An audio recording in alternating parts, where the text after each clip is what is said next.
The main goal is for the 2028 LA Olympics to get a gold medal for India.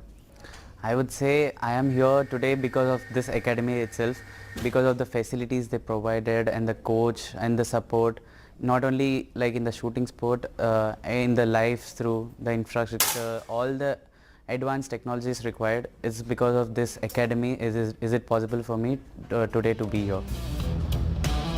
India is fielding a 21-member Indian shooting team that will compete at the Paris 2024 Olympics. This will be India's largest ever shooting contingent at the Olympics, eclipsing the 15 from Tokyo 2020.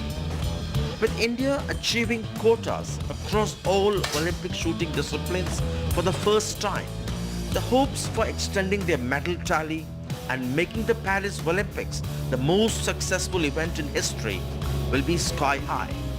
As Ilavenil gears up for her big day in Olympics, these shooters and trainers in Chennai would be rooting for her. In Chennai with Suresh, Sam Daniel, for NDTV.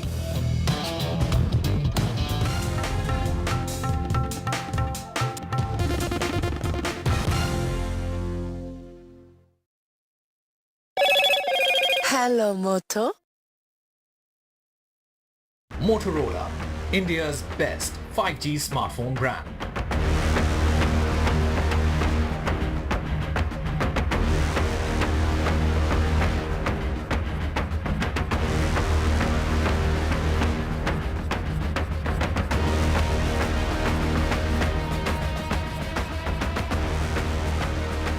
In association. Hello and welcome to India Sense, where I speak with global opinion makers. The United States has made a strategic decision over the last 20 years to move closer to India. A $7 trillion economy seems a perfectly conceivable number. If you want to be a national party, it's that you sort of accept the way the world is rather than want to endlessly hark back to how it was. Modi is promoting the digitization of the economy, which is accelerating growth in the country. Get ready for the ride of your life. NDTV brings you the NDTV Auto Show with me, Mugdha Mishra. From the fastest supercars to the sleekest new energy vehicles to your trusted daily ride, we cover it all. Every Saturday at 10:30 a.m. and Sunday at 8:30 p.m. only on NDTV 24/7. Your next great escape starts here.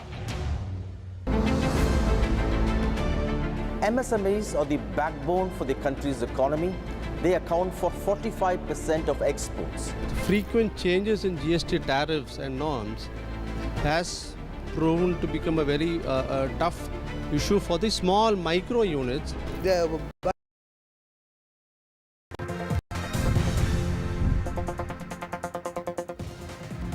Welcome to NDTV's pre-budget special, The Budget of Hope. We are counting down to Finance Minister's budget presentation on the 23rd of this month. And on this show, we look at personal tax and what are the expectations of the salaried segment of taxpayers. Will your tax burden increase or will you get tax relief? We will explore the key expectations and concerns of salaried individuals regarding potential tax reforms and break it down for our viewers in the simplest non-jargonish format. Our panel of experts will provide an analysis on what changes might be in the horizon and what are the key demands of people regarding personal tax. Joining me on the show will be Ashish Killa, Director of the Perfect Group, Himanshu Parekh, Partner, Tax, KPMG in India, Abhay Chandalia Jain, Managing Director of Share Samadhan Limited, and Alok Agarwal, Partner in Deloitte, India. But before I go across to my panel of experts, let's listen in to what people on the ground are actually demanding. We have curated a number of voices of the salaried middle class and what their expectations are from this budget in terms of personal tax. Listen in to some voices coming in from the national capital. What are your expectations from the upcoming budget with respect to personal tax? What we are looking for is that there should be a relief for the middle class, primarily because the taxation as of now is pretty high. and this particular class is the most taxed class, the low middle and the middle. I feel that we need to have some sort of relief in this so that these people can have some more expenditure and savings also. Thank you. In which field do you work in? I'm a banker. All right, great. So, ma'am, with respect to the upcoming budget, personal tax से आपकी क्या expectations हैं? इसमें ऐसे tax salaried के लिए up to 15 lakh तक है ना टैक्स रिबेट होनी चाहिए और ये इसमें ये भी बोल रहे हैं जैसे हाउसिंग लोन ये लेते हैं हम तो उसमें भी टैक्स डिडक्ट होता है उसमें भी बोल रहे हैं कि इंटरेस्ट वाला वो नए न्यू स्लैब में जो आया है कि जो इंटरेस्ट इनकम पे जो हमें वो रिबेट मिलती है वो भी हमें मिलनी चाहिए और मतलब वो बंद नहीं करनी चाहिए वो बोल रहे हैं बंद हो जाएगी इंटरेस्ट इनकम पे जो रिबेट मिलती है वो बंद हो जाएगी न्यू स्लैब में न्यू टैक्स राइम में तो वो नहीं होनी चाहिए। आप किस फील्ड में काम करती हैं? मैं इंजीनियर हूँ एक और मैं पावर डिपार्टमेंट में काम करती हूँ इलेक्ट्रिसिटी डिपार्टमेंट में और यही उम्मीद है कि आने वाले बजट में टैक्स में कुछ हमें मतलब जो हम टैक्स पे कर रहे हैं उसमें कुछ रिडक्शन मिले डेफिनेटली एंड जो स्लैब्स हैं वो थोड़े एक्सपैंड किए जाएं जो हमें एग्जेम्पशन मिलता है यही उम्मीद है एक। So personal tax relief, how much do you expect or is it going fine now as it has been?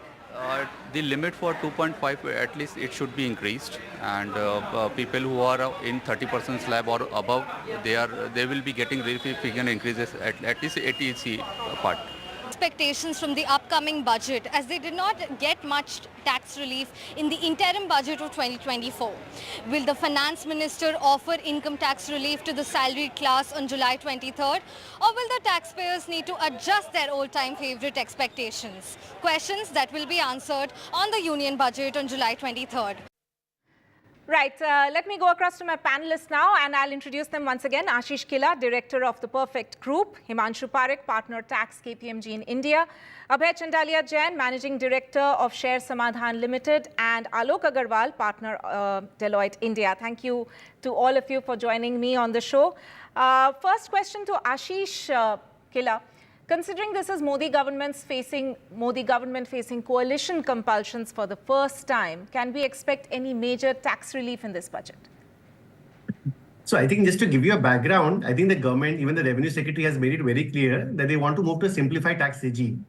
And the benefit which the government and a coalition setup might want to give to the rural household or to rural folk would be more in terms of schemes and welfare schemes targeted towards helping out the poor people, helping out the lower middle class. But in terms of tax regime, if you see in the past few years also, they have tried to make the new tax regime more and more attractive by tinkering with the threshold limits, by allowing standard deduction. So what we expect is that the government will again maybe try to make it more lucrative in terms of improving the threshold limit for standard deduction or tax slabs, but rather than tinkering with the old tax regime. And the benefit would be to poor people would be given via more welfare schemes and other objectives of the government. Right. Himanshu Parekh, coming to you now, do you actually see a probability of tax slabs increasing or a tax rate rejig? Because we've not seen a tax rate hike for several years now. So considering that background, do you see that in this budget, there will be a distinct difference this time around compared to what we saw in the interim one? Clearly, that is a key expectation of the masses from this budget. Having said which, what we need to appreciate is that if you look at the old tax regime, while the basic exemption slab is only 2.5 lakhs, and under the new regime, the basic exemption slab is 3 lakhs. The matter of fact is that under the old regime, if you take into account the rebate which is available to taxpayers, plus the deduction under section 80C, plus the standard deduction of 50,000 rupees, then taxpayers earning up to 7 lakh rupees don't pay any income tax. Similarly, under the new regime, having regard to the tax rebate which is available up to 7 lakhs, plus the standard deduction up to 50,000 rupees, for taxpayers earning up to 7.5 lakhs, they don't pay any income tax at all. Now, obviously, there are expectations that the slab rate should be further revised, there should be a further relaxation thereon, the rate of tax should be reduced, so on and so forth. And as Ashish said, I would like to believe that clearly the government's intention is to move to the new regime from the erstwhile regime, and therefore I would not expect any tinkering in terms of the deductions available to taxpayers, be it in the form of Section 80C or any other deductions that were available to salaried taxpayers. What the government may try and do is make the new tax regime slightly more attractive so that they are able to leave little more cash in the hands of taxpayers and thereby spurring consumption in the economy. Right. But all in all, I don't expect too many changes on that front in this budget. Okay, point taken. In fact, let me take that question, that point that Himanshu touched upon to Alok Agarwal. You know, this is one of the moot points which is coming across, and also we put that up in the graphics that we are carrying of the key expectations of taxpayers, that a lot of them have not migrated to the new tax regime because they still feel that they are able to save more under the old tax regime. So what exactly can the government do? You know, if their attempt is to do away with confusion, make it simpler for the taxpayer, that has not really been achieved by the new tax regime so far. So what exactly can the government do in this budget this time around in order to make the new tax regime more attractive for taxpayers? Sure. So, firstly, I agree with the general comments that they will be looking to make the new tax regime more attractive, to get more and more taxpayers to shift from the old regime to the new regime. One of the reasons or intentions of the government under the new regime was to keep it simple without having to review and scrutinize claims for deductions and exemptions, let's say based on documentation, based on satisfaction of conditions, the scope for, let's say, tax avoidance that may have.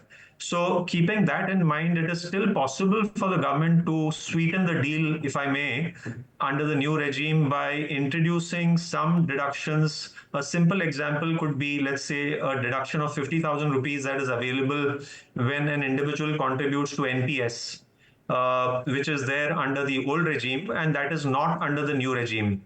Now, again, this government has been trying to incentivize the NPS scheme over the years, and that could be a simple way they could provide additional benefit under the new regime and at the same time achieve their objective of making the NPS more popular. Similarly, there could be a couple of other financial-oriented deductions that they could provide under the new regime where they don't really need to scrutinize any claims because that data is very easily coming to the government and being captured in the AIS, TIS and other documents. Right.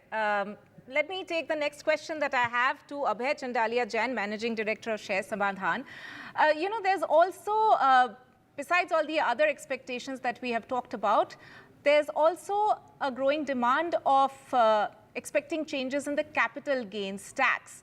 Can the salaried segment expect their voice to be heard on that front from the finance minister this time around? And this is important for market buoyancy as well, that we've seen that there's been a lot of interest in how the market is doing of late.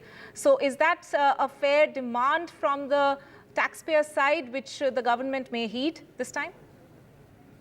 Yes, you know that after paying all the taxes, we pay GST. After that, we pay the proper income tax. And whatever money is left over, we are investing in the capital market.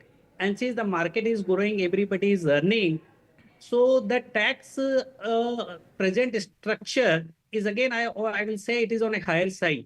Looking at the total market cap, which is more than the GDP of the country, with the total tax collection under capital gain will increase further. So I will suggest the government to bring some changes, whether increasing, whether it should be reduced. Earlier, the long-term capital gain was totally tax-free. So they put the taxes on that. So I request the government should bring down the capital gain taxes. It's not only the share market. On the real estate part also, the capital gain should be reduced. Recently, there was one event in Mumbai in which somebody has asked our honorable finance minister about that, how much money they are paying to the government as a taxes and how much money a share broker is earning. So share broker is earning out of the trading done by the shareholders or market traders itself. So you understand how much a person is paying the total tax if that person calculate. First, we are paying 18% GST. After that, we are paying almost 25 to 30, 35%. Or it goes up to as high as 40% total taxes. So after paying total 58% taxes, and after that again on the investment made by us, we are bound to pay so much of capital gain tax. So I expect that it should come down. Also, another moot point, in fact, let's get down to the brass tacks as to what people really want. They want to save more. So in terms of the tweaks, there's a demand for tweaking the Section 80C, which has been last amended in 2015, on the basic exemption limits. Currently, it's capped at 1.5 lakh. Given the circumstances that we are, as I mentioned, that it is a coalition government this time around, and there's, of course, inflation that the government has to come to terms with. Ashish Killa, do you see there any chance of the basic exemption limits being rejigged? See, the government, as you clearly mentioned in the beginning, has now the election result which coalition parties also will have. So clearly, I think tax increases is not to be expected in terms of helping out the economy, giving more purchasing power to the people. The rejig, which my other panelists also mentioned, will be to maintain, make it more attractive. So, for example, above 15 lakhs limit, we're charging 30%. And maybe there could be another slab where we say 15 to 20 lakhs is say 20%. And then beyond that, we move up the tax rates. So if you see overall the country, among the 140 crore population, not even 6 to 7% are paying income tax. So clearly the government also realizes by rationalizing the tax slabs, by making it more attractive, you will improve compliance. And also another better way to collect taxes is maybe indirect taxes, like a honeybee collecting honey from flowers and without pinching anybody else. So I think that is the way forward in terms of how you move towards an efficient tax collection system from everyone in the country. Right, that also brings in the question whether there's a need for widening the tax net. That, of course, includes several other aspects and even political decisions that the government might have to consider. We'll slip into a short break at this point, but continue this very important conversation on the other side. Stay tuned.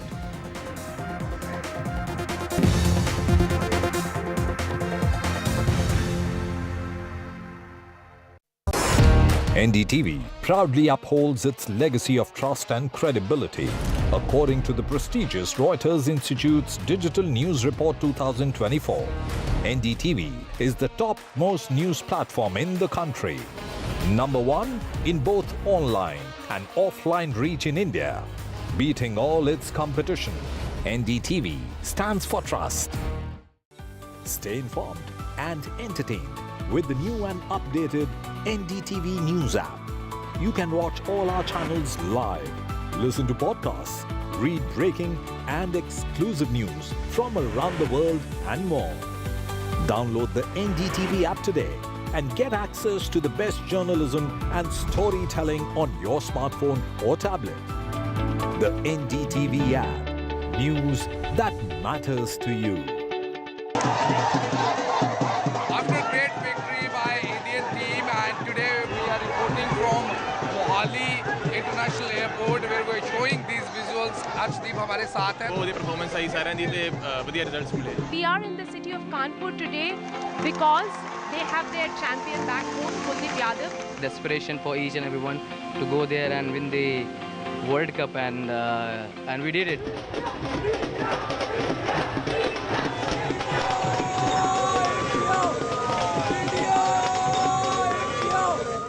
Stay informed and entertained with the new and updated NDTV News app. You can watch all our channels live, listen to podcasts, read breaking and exclusive news from around the world and more. Download the NDTV app today and get access to the best journalism and storytelling on your smartphone or tablet. The NDTV app. News that matters to you. Some people say the metaverse will only be virtual. One day this lecture hall will be made of code.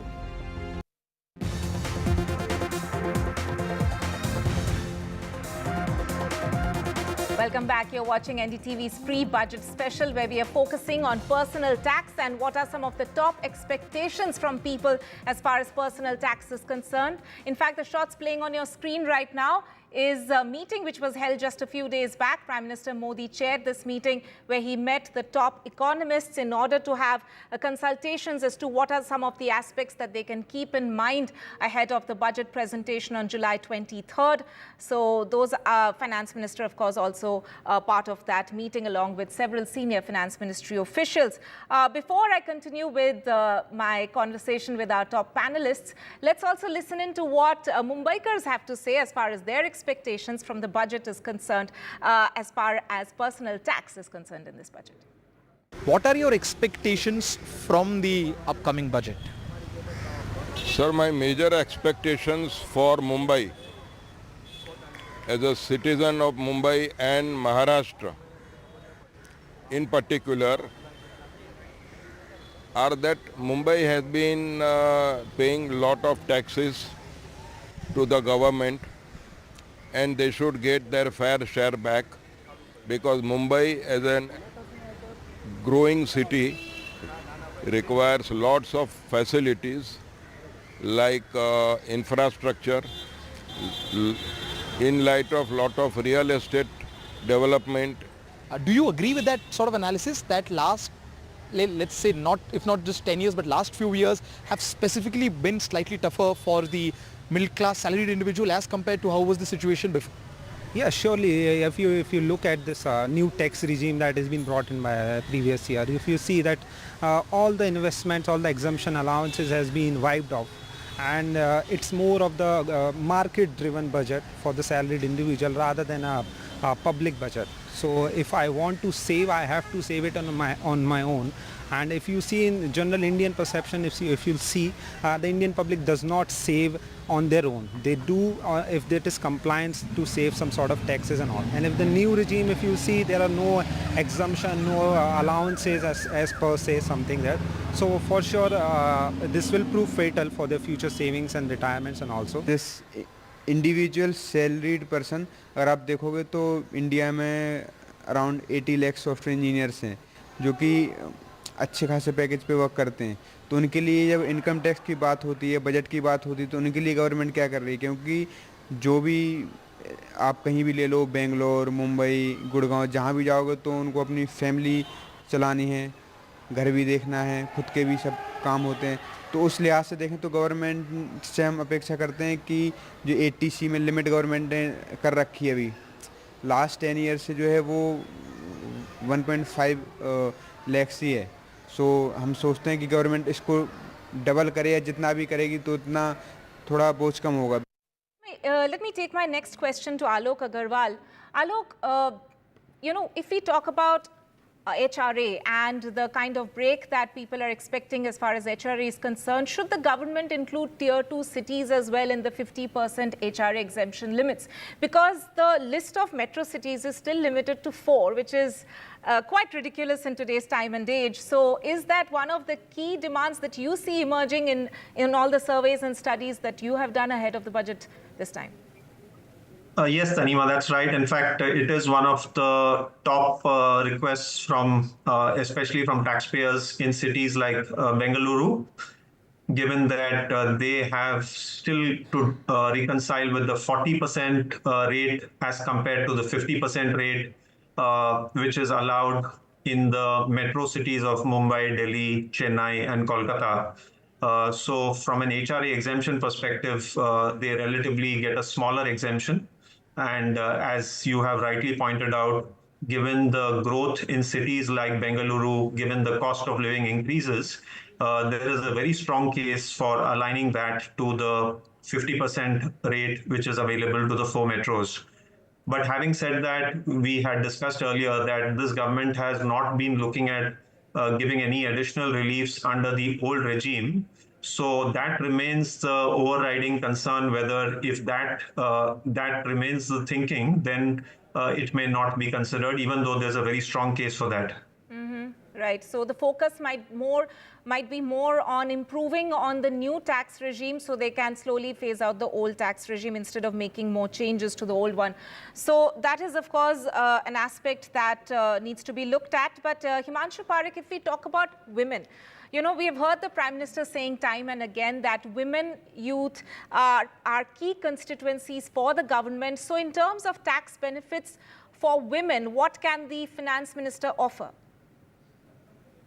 That's a very, very pertinent point that you raise, Tanima, and perhaps the government may in the budget introduce some special incentive for women, be it in the form of a higher slab rate or be it a higher standard deduction, or wherever women have houses in their own name, allowing them the deduction of higher interest on borrowed money for investing in houses, so on and so forth. That is quite a possible scenario and something which the government should certainly focus on. Tanima, there were a couple of other points that I had in my mind. Can I raise those topics as well? Please go ahead. Yeah. So the one thing that I wanted to talk about is this entire issue of taxation of ESOPs. Today, what happens is that ESOPs are taxed in the hands of a taxpayer upon exercise of the options and allotment of the shares. But at that point in time, the taxpayer does not receive any monetary consideration merely on exercise of ESOPs. And this results in a liquidity crunch for the taxpayers. Now, in the past, some representations were made to the government to this effect, and there was some relaxation which was introduced to say that for employees, who work with qualified startups, for them, post exercise of the ESOPs, they have the flexibility to pay tax over a period of 4 years. And I think it is high time that we extend this benefit to all the taxpayers, whether they work with qualified startups or not. That's an expectation of all the taxpayers who earn ESOPs from their employers. So that's one point I just wanted to bring it to your notice. Right, and I hope the right quarters in the government are listening to all our experts on this show. And let me take in the last question. We have very less time left on the show, but the last question to Abhay Chandalia Jain. The cost of healthcare has in fact risen, but we have not seen commensurate increases in terms of deduction limits in medical insurance. So is that something that you feel that the government should look into, especially now that we're living in a post-COVID era? Yes, definitely, because the cost of insurance has also gone up, number one. There are many people who do not take the Mediclaim policy also. So the government should, first of all, make more awareness about the health insurance to be taken, number one. Number two is, if due to any reason, because of ignorance of the law or ignorance of the financial literacy, etc. and all, they don't take the insurance, and one day they suffer and pay few hundreds or thousands or lakhs of rupee on the health treatment. So there should be some provision. In case somebody has not taken that policy, then there should be some provision that other person can take the medical benefit on production of the bill, or that can be also linked. Like now in AIR, and most of the information is coming up. In the same way, now everything is linked to Aadhaar, and Aadhaar is linked to ITR. So that expenses incurred on health can be taken benefit. Definitely, the Mediclaim deduction should also be increased, because need of the hour. Now everybody, one person policy you are taking is 25 lakh rupees may cost 30-40,000 rupees. And the moment age is become more and you are becoming senior citizen, the total cost may go to even 1 lakh rupees also. Right. Okay. So before I wrap the show, I just want 30-second responses from all of you in terms of your final thoughts on what should be the top priority for the government this time around when they are looking at personal tax, if any rejig is on the cards. Starting with Ashish first. So 30-second quickly, rationalize the tax slabs, raise the initial exemption limits, improve the standard deduction, and make the new tax structure more tax friendly so that more people, the majority is still for old, so that they can move to the new tax regime, make it more attractive. Okay, Himanshu? Make the new tax regime more friendly and ease tax compliances for taxpayers. Okay. Abhay? Make one India, one tax, one payment, one return, nothing more. Okay. And So for an entrepreneur, it becomes a say 1 point responsibility that they have to pay that much based on the turnover. It can be linked. So many compliances should be done. Right. Compliances are very costly. A more simpler tax slab for that matter. Alok Agarwal. If I have to just choose one request, then I would request that the tax slabs and things like the standard deduction should be aligned at least to the inflation rate so that they keep going up as per the inflation and people don't lose out. Okay, all right. So point taken. Very quick snap poll of sorts that we did right now with our panel of experts. And thank you, gentlemen, for joining me on the first of NDTV's pre-budget series, looking at what are the top expectations from the finance minister this time around. We were, of course, looking at personal tax. And we'll keep coming back with more on this special series and special broadcast that NDTV is bringing ahead of the budget. For the moment, we'll be heading into a short break. News and updates will continue right here on NDTV.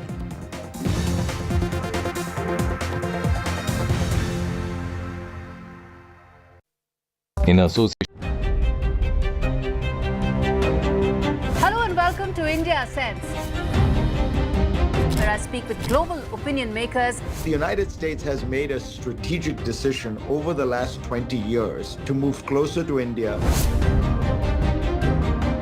So a $7 trillion economy seems a perfectly conceivable number. If you want to be a national party, it's that you sort of accept the way the world is rather than want to endlessly hark back to how it was.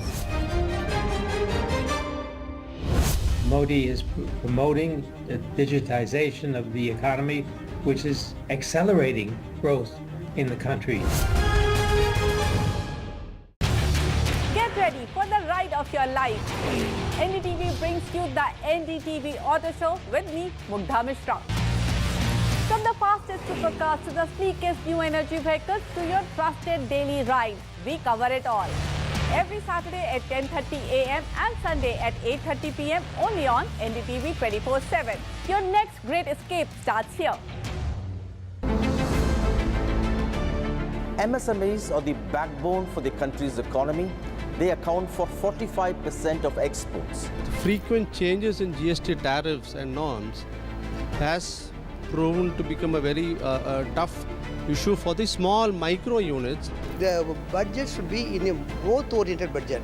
So we should bring more manufacturers into the fold of GST. Particularly for micro and small-scale industries, kindly give us a export benefit incentive to us. But for a micro or small-scale industry to go up, there should be a hand-holding mechanism which is definitely required.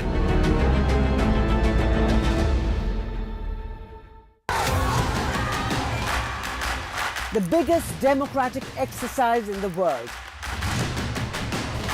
Team NDTV covers it from ground zero. BJP really had to fight a tough election this time. Unprecedented exercise. Unmatched coverage. There is no dispute. जनता को decide करना है. From polling to counting, NDTV brought you the most trustworthy news and updates.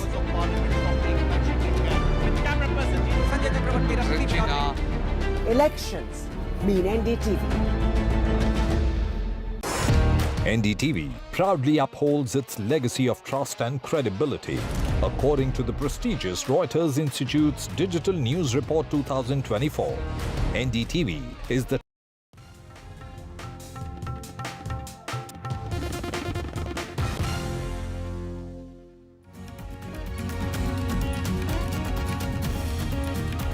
Army Chief Upendra Dwivedi in Jammu. Army Chief held a crucial security review meeting there with the Army, paramilitary, central agency officials. They were also present in that particular meeting. Army Chief's second visit to Jammu in the last 20 days.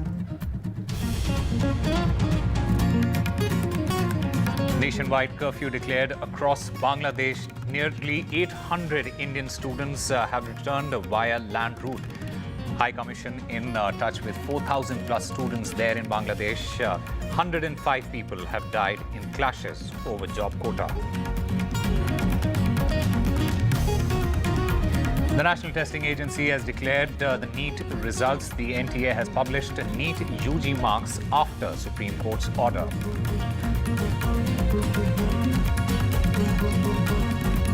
Stalin Jr. Udayanidhi Stalin has downplayed possibility of becoming the Deputy Chief Minister. He says that only the Chief Minister can decide on who's going to be his deputy.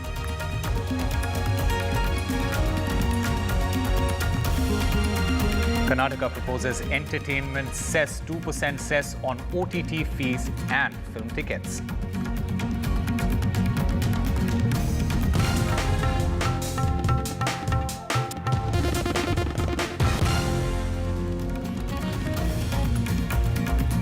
Hello and welcome. You're watching NDTV 24/7. I'm Usama Shah. Our top story that we are tracking at this hour is the 2% entertainment cess that the Karnataka government is planning to levy. Now, Karnataka is considering a 2% cess on movie tickets and OTT subscription fees to support cinema and cultural artists. Now, this cess will apply to cinema tickets, subscription fees, and related revenue within the state. The rate, it has been set between 1 to 2%, which will be adjusted by the government every 3 years.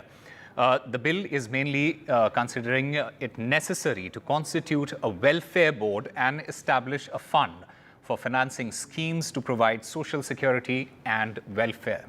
Let's listen to some of the reactions that have come in.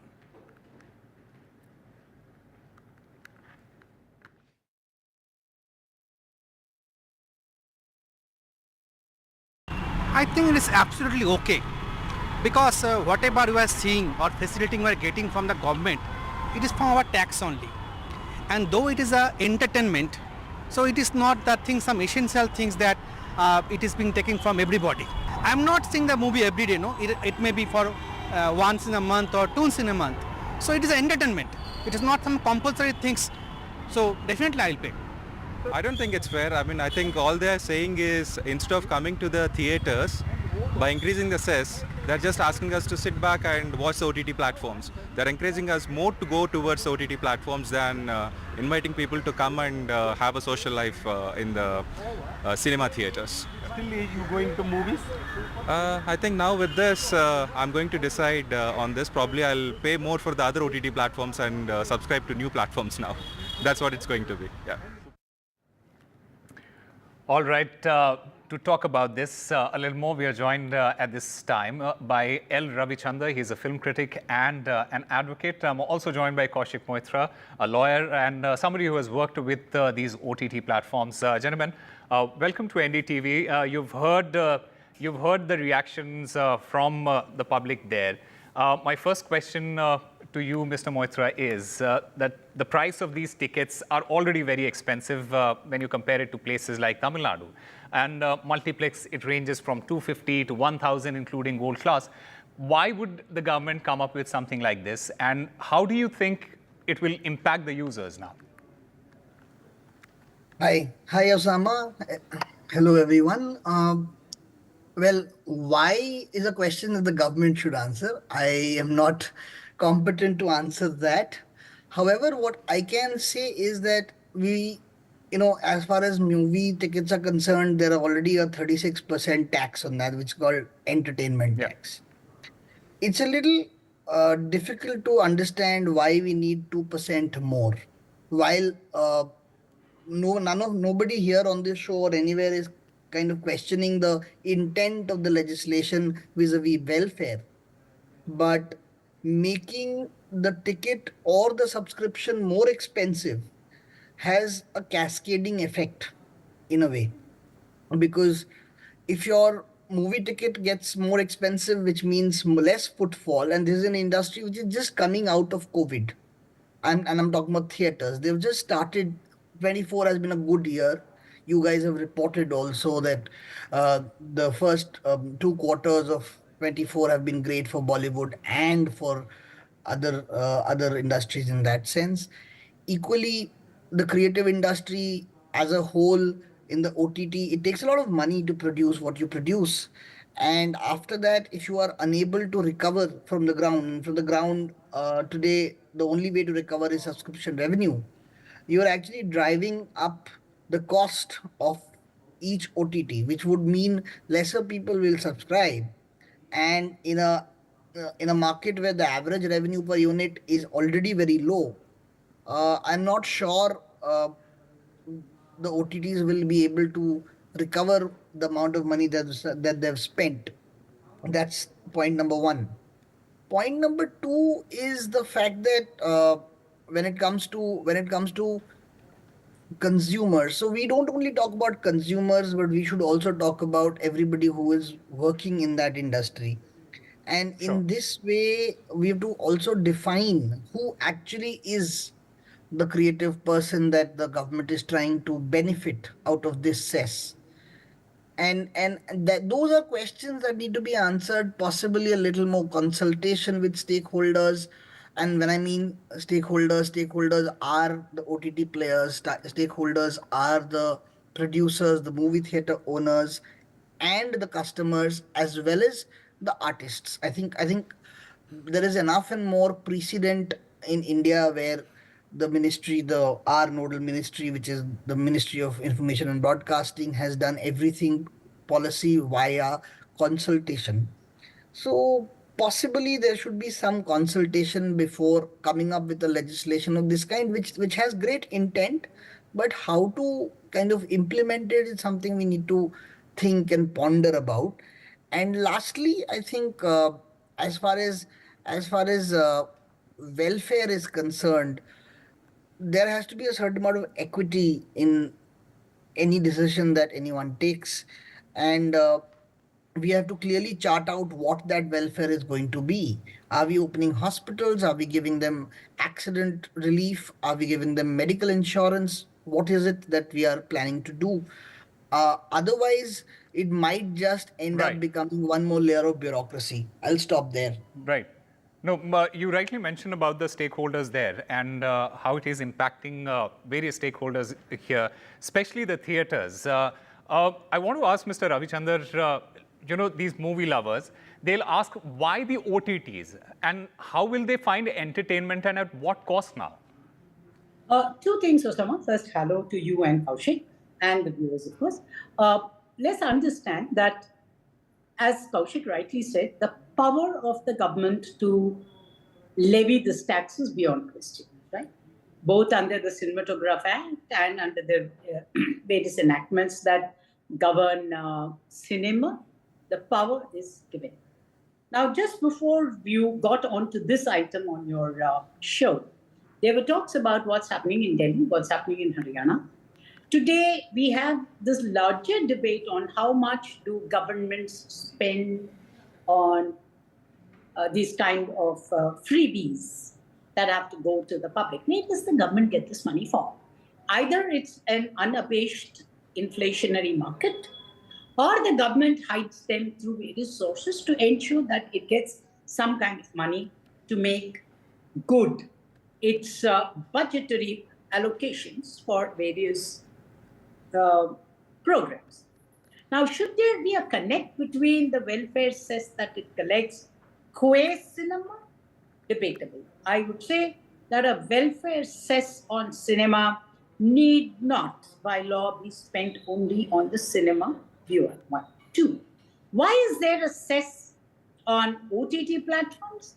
The obvious answer is that if there is a movement of a large audience away from the theatre to the OTT platform, and the OTT platform holders are making their money from the kind of films they're showing on the OTT platform, then obviously that part of the money will have to be taxed, and it goes on. Understand that OTT platform overheads would arguably be less than the overheads, say, in a theatre or in other public platforms.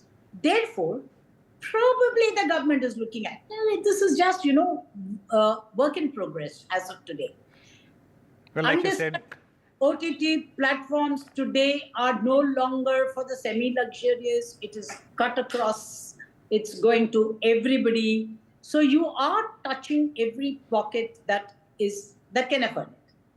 And if we start looking at every minor pocket saying this they are going to be affected, these people are going to be affected. Of course, the more the number of PPs in beneficiaries to freebies in a given society, the number of payers are also going to increase. Are they going to be total number of payers increasing, or given that number as a constant, is it going to be layered onto their payments from different sectors? Is a moot question. Well, gentlemen, there are a lot of underlying questions that still remain with respect to this 2% cess.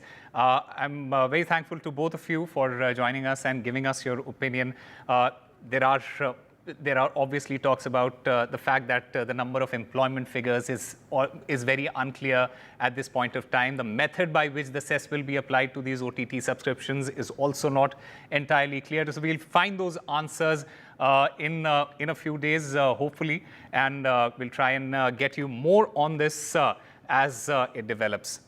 Moving on to our other big story that we are tracking, General Upendra Dwivedi, the Chief of Army Staff, he is in Jammu to review security situation following a spate of major terrorist attack in the region. The security review meeting at the police headquarters has ended. The Army Chief, he was chairing a joint security meeting at the police headquarters in Jammu. Top officials of the Army, paramilitary, central agencies and the Jammu and Kashmir police, they all attended this particular meeting. The Army Chief is also likely to meet the Jammu and Kashmir Lieutenant Governor. This is, remember, his second visit after taking over as the Army Chief in the last 20 days. And Nazir Masoodi joins us to get us more on this story. Nazir, what more can you tell us? What is the agenda what was the agenda of this particular meeting? What all was discussed? And General Dwivedi, he's also going to meet the Lieutenant Governor. Well, number one, this meeting sends a larger message because the Army Chief coming all the way from Delhi to Jammu, holding a security review meeting at the police headquarters of Jammu and Kashmir Police.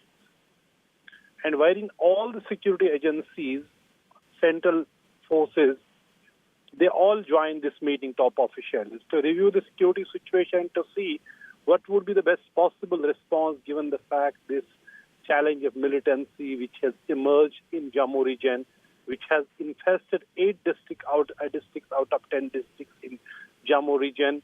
It has posed a major challenge. Has come after Prime Minister himself, held this cabinet committee on security meeting on the situation in Jammu and Kashmir. Home Minister also yesterday held a security review meeting, and there have been series of meetings going on in Jammu and Kashmir as well to deal with this emerging situation, because the adversary, the enemy, their change is posing a huge challenge after attack, and they managed escape. So there has been, at the ground level, operational level, there have been meetings, there has been joint strategies being devised. So Army Chief General Upendra Dwivedi, chairing this security meeting at the police headquarters in Jammu. After the meeting, he's expected to meet Lieutenant Governor Manoj Sinha to discuss the security situation with him and brief him about the situation. Because what we see in Jammu, Army has become a specific target of these major militant attacks. Right. In last over 32 months, there have been 48 casualties of the Army in major militant attacks. Right. And there has not been much success against the attackers. Now the more troops have been deployed in different areas of Jammu. Paratroopers have also been moved. Early this year, almost 1 division of troops were redeployed in Poonch and Rajouri. Now troops are also being deployed in Doda and other regions also to deal with the situation. All right, Nazir Masoodi, thank you very much for getting us all the latest there from Srinagar. And Delhi Chief Minister Arvind Kejriwal's wife, Sunita Kejriwal, she announced Aam Aadmi Party's guarantee in Panchkula. The Aam Aadmi Party Supremo, Arvind Kejriwal's wife, Sunita Kejriwal, she was in Panchkula where she started the assembly elections preparations in Haryana. Now, along with Sunita Kejriwal, Punjab Chief Minister Bhagwant Mann, Aam Aadmi Party State President Sushil Gupta, MP Sanjay Singh and Aam Aadmi Party State Senior Vice President Anurag Dhanda, they also attended this program. And Shubhang Thakur joins us to get us more details on this meeting, this Aam Aadmi Party's guarantee. Shubhang, what are these guarantees and how significant do you feel are these guarantees going to be, especially with the assembly elections looming large?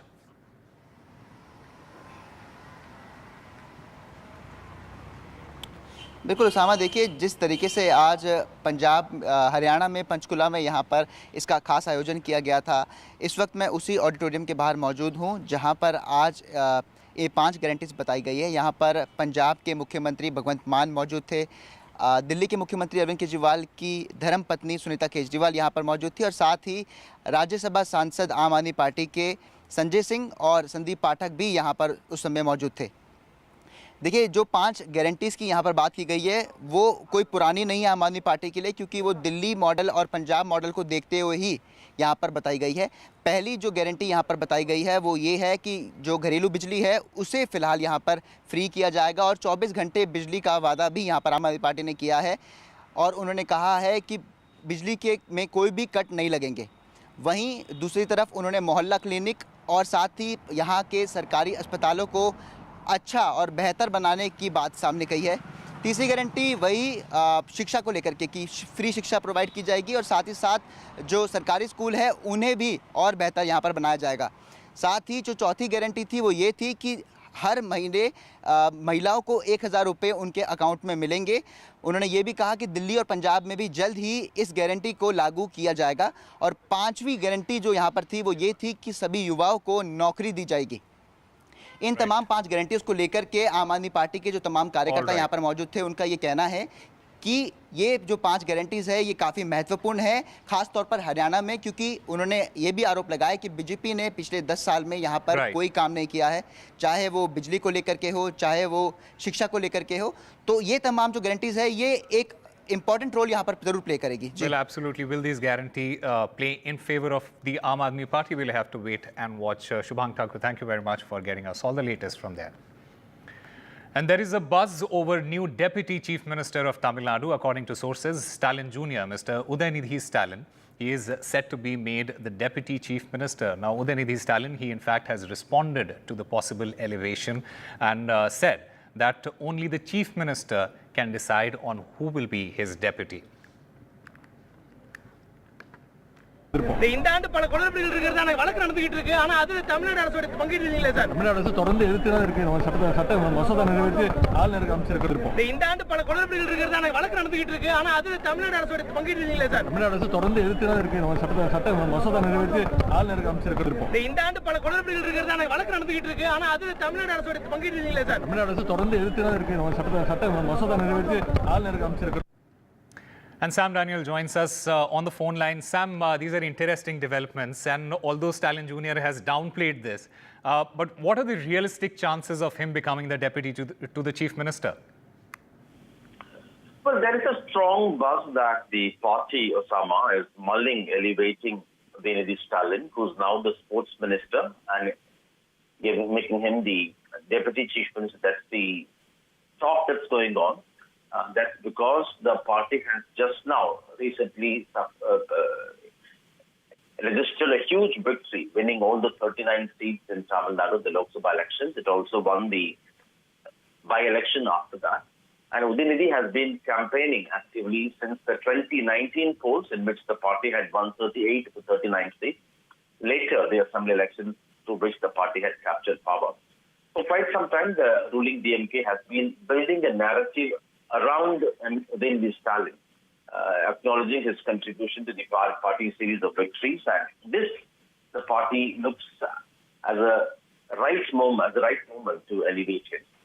And today he has not denied that, but he has only said only the chief minister can decide that. And for 3 reasons, his elevation, the party sees it important. One, to strengthen the second rung of leadership. Number 2, to make sure, like how Karnalji had groomed M.K. Stalin as his political heir, right? M.K. Stalin could also be slowly projecting Udayanidhi Stalin to be his successor.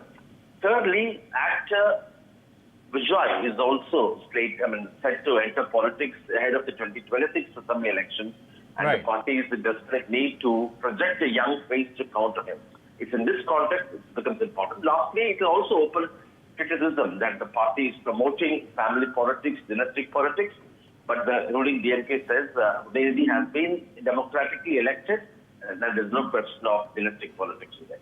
All right, Sam Daniel, thank you very much for getting us all the latest on this story. Time now for a very short break. More news and updates on the other side.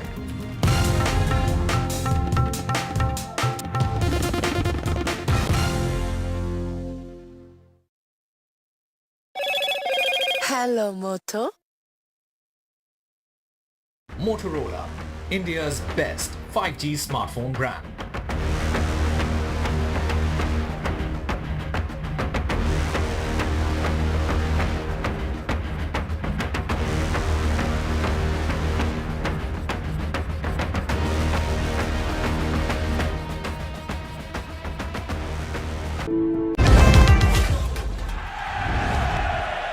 Get the magic of the best working for you now.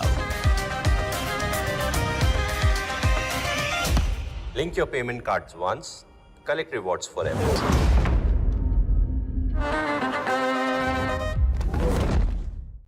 Stay informed and entertained with the new and updated NDTV News app. You can watch all our channels live, listen to podcasts, read breaking and exclusive news from around the world and more. Download the NDTV app today and get access to the best journalism and storytelling on your smartphone or tablet. The NDTV app. News that matters to you. After great victory by Indian team, and today we are reporting from Mohali International Airport where we are showing these visuals. Arshdeep हमारे साथ हैं. बहुत performance सही सारे दी थे बढ़िया results मिले. We are in the city of Kanpur today because they have their champion back home, Kuldeep Yadav. Desperation for each and everyone to go there and win the World Cup, and we did it.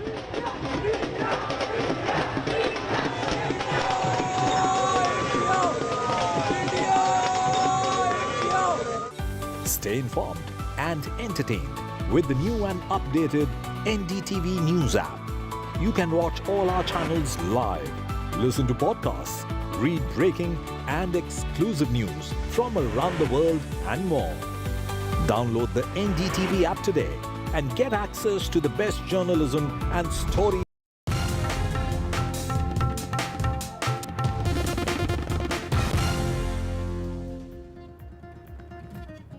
Welcome back. The Army Chief General Upendra Dwivedi, he has reached Raj Bhavan to meet the Jammu and Kashmir Governor Manoj Sinha. General Dwivedi, he's in Jammu to review security situation following spate of major terrorist attacks in the region. Now, security review meetings at the police headquarters that ended a short while ago. Now, General Dwivedi, he is going to meet the Jammu and Kashmir Governor, Mr. Manoj Sinha. Remember, in that very security review meeting, top officials of the Army, paramilitary, central agencies, as well as the Jammu and Kashmir police personnel attended that particular meeting. The Army Chief, this is Army Chief's second visit after taking over as the Army Chief in last 20 days.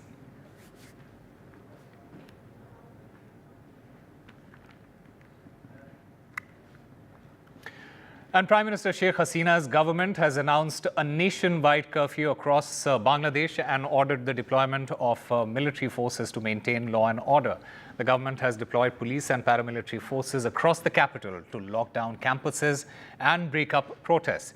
Indian students, they have been returning from Bangladesh. Over 800 Indian students have already returned via land to India. The Bangladesh Nationalist Party, which is the main opposition party, it has extended support to the agitators and promised to hold these protests. In fact, the websites of major news outlets in Bangladesh, including the Daily Star and Dhaka Tribune, it remained offline. Some of the government websites were also hacked.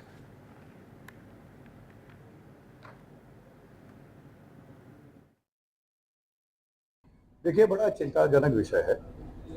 छात्रों की हमेशा जो बातें हैं, जो problems हो, वो सुननी चाहिए। और मुझे पूरा यकीन है कि बांग्लादेश की जो सरकार है, कई बार से सरकार बनी है, वहाँ के जो हमारे प्रधानमंत्री जी हैं बहुत ही अनुभवी प्रधानमंत्री हैं, लोगों का जनमत उनको एक बार नहीं कई बार प्राप्त हो चुका है, और ये लोग अपने इस आंतरिक मसले को लोग बैठ के बहुत जल्दी हल हो जाएगा, उसमें हमें पूरा विश्वास है इस बात का।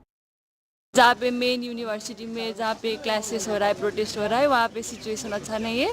हमारे यूनिवर्सिटी के एरिया में तो सब नॉर्मल ही है, लेकिन फिर भी हमें रिस्क लगा तो हम आ गए, लेकिन और फिर कल रात से कर्फ्यू भी हो गया, तो अभी नहीं थर्सडे नाइट से शायद बंद हुआ था, उसके बाद कोई कांटेक्ट नहीं है, कुछ नहीं है।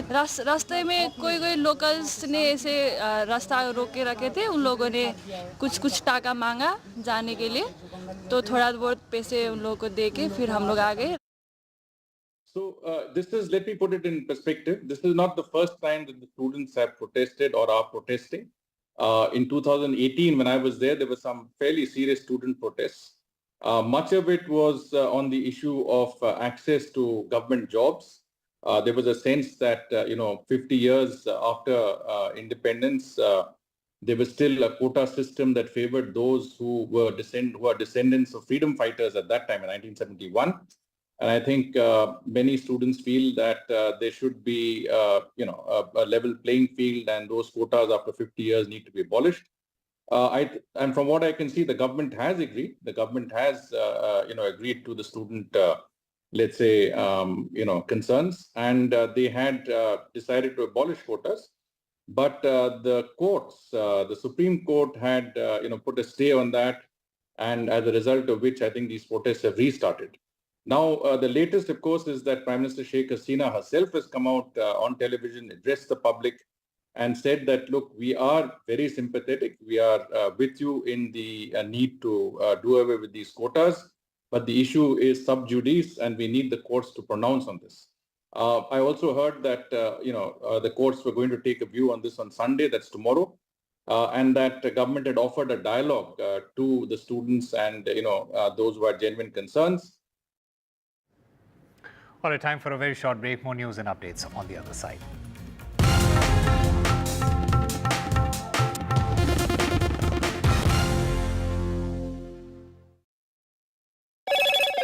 Hello, Moto. Motorola, India's best 5G smartphone brand.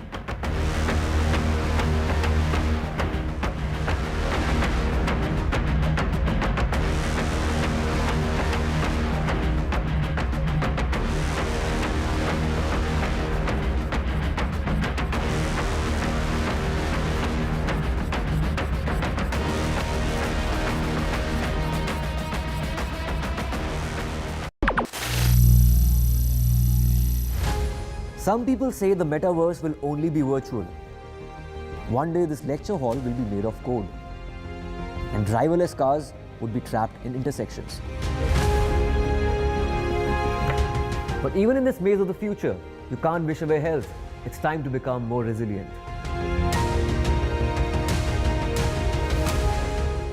"10 years of Banega Swasth India, we have grown and achieved so many milestones.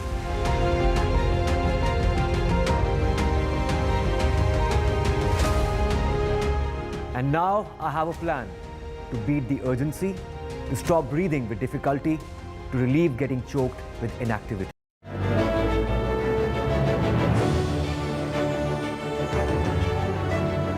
Thank you so much for being with us today. It means the world for us at NDTV to be having these meaningful conversations. We keep talking about India's economic growth, India's trajectory to becoming a truly developed nation. There are incredible challenges, but there are also tremendous opportunities. And when one speaks about infrastructure growth, the story as far as India is concerned is it's not even half written.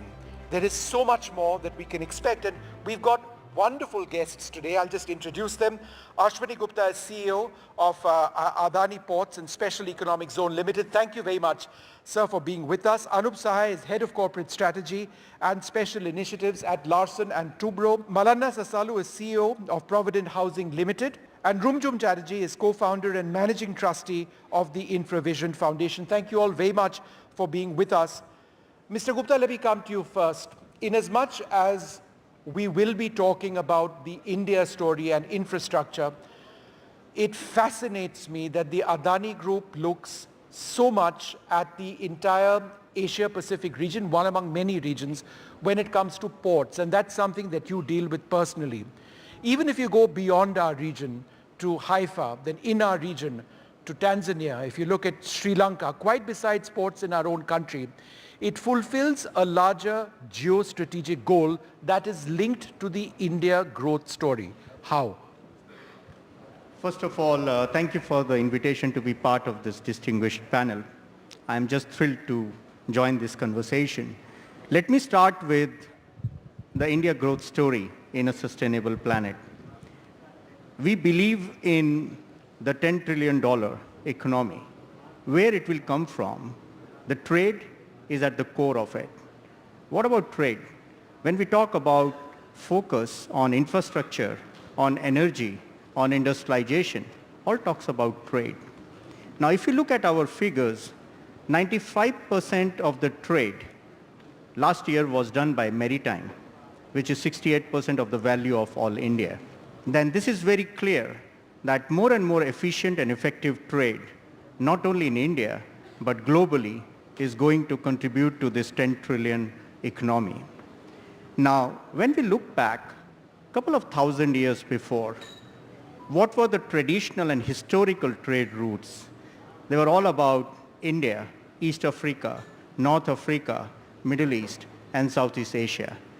I think time has come when these trades will be revitalized to bring the growth in India, not only for India, but from all these global trade routes. Yeah. And that's why we are not only focusing on India, which is one of the greatest growth factor, but also focusing on East Africa, North Africa, Middle East, and Southeast Asia. Right, and I just wanted to come across to you, Mr. Sasalu. You know, when we talk about sustainable growth, obviously the demand for growth in our country, whether it's urban growth, growth in rural centers, all of that is critical, but we have to keep an eye out on the environment. We have to ensure that our growth is not just equitable, but it is also environment friendly. Greenhouse emissions is a huge concern. Going forward, how does inclusive growth need to include a concern for the environment? Thank you very much for this opportunity to be here and sharing my thoughts on this subject and with eminent panelists here. With regards to your question regarding the sustainable growth and equitable growth, what we have, if I may use the word messed up, what we have messed up in the last 100 years cannot be reversed in 5 years or 6 years because the economies in the world cannot sustain such kind of investment. More equitable is when we are able to educate people and when the larger organizations which are there are going to be moving towards the sustainable initiatives and also taking the entire population along with that and making sure they understand their role in this massive transformation that the world needs is probably the way the world should be going ahead. You know, it is often a cliche that when one looks at infrastructure, one looks at buildings and ports and airports and highways, etc. But, you know, Rumjum, when we had a conversation, a chat before we started this program, you pointed out the need to speak about social infrastructure because it's not just enough to have structures. It's important to focus on education, healthcare, water. Could you tell us about how this needs to be a key part of 2047? Vishnu, I think we've made significant progress in terms of core infrastructure sectors in the last few years, and we're very proud of that. And that has come about because of large investments that have gone in. Private sector has been involved. That has led to quality infrastructure at scale and, of course, you know, world-class infrastructure. However, India is such a diverse and large country. There is a lot of effort that we now need to put into looking at how we can galvanize the social sectors as well, the social infra sectors, with those kind of initiatives that we have actually been successful for core. So there are opportunities in the social sectors where we believe that we need to focus attention so that the the developing country has got challenges that need to be addressed. I agree that today what we are seeing is that those local challenges are being addressed by local solutions as well. When we look at scaling up and sustaining that, then I think there are much more efforts that will be required. Yeah. And Mr. Sahai, at one level what we are talking about are concepts and ideas and things which fulfill a certain need. But Larsen & Toubro has done a great deal of work when it comes to actually realizing inclusive infrastructure growth, sustainable infrastructure growth. Could you give us a few examples of how that has been the case? So there is something I would like to talk about, which is what we do in the rural areas, in the farming community, which is we have taken up 9 sites across the country, and these are sort of water-stressed areas which have been deprived of water for long periods of time. Not completely arid, they do get rainfall, but very sparse.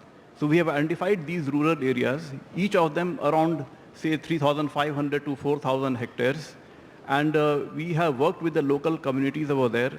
The first task is to see how we can improve the water resources and availability in these regions.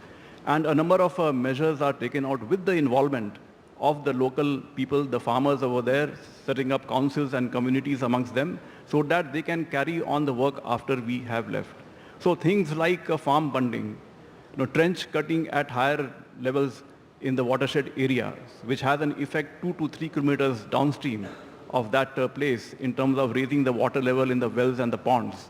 And activities like that which have helped raise the water level or the water table in the wells and in the ponds which the farmers access for their livelihood, for farming and cultivation. And they have seen the difference these things have made. And after we leave also, so they carry on the work. They understand the meaning now of what it means to maintain those trench cuts at elevated levels and to repair it as and when required. So how to do this at scale can be a challenge, which is something that can be taken up. We are not the only corporates, I must say. There are other corporates also doing similar kinds of things. But certainly there is an opportunity and there is a need to scale it up at a much bigger level across the country. Mr. Gupta, earlier we'd focused on the Asia-Pacific region in terms of ports, the Indian Ocean region. Let's talk about India itself, because the India story as far as ports is concerned is so critical for our economic growth. I was reading some numbers, and this is what the Minister of Shipping and Ports said. Our present capacity in millions of tons per annum is 2,600 MTPA. By 2047, the goal, I think, is 10,000 million tons per annum. So 2 questions over here.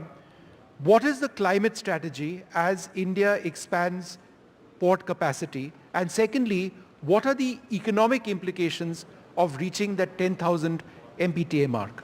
I would say India growth story in a sustainable planet. We do believe in this 10,000 million metric ton per annum capacity as announced by Honorable Minister. Why? If you look at India GDP, we talk about 6 to 7%. Maybe it may go higher. But when we look at the trade growth, it could be much higher than the GDP.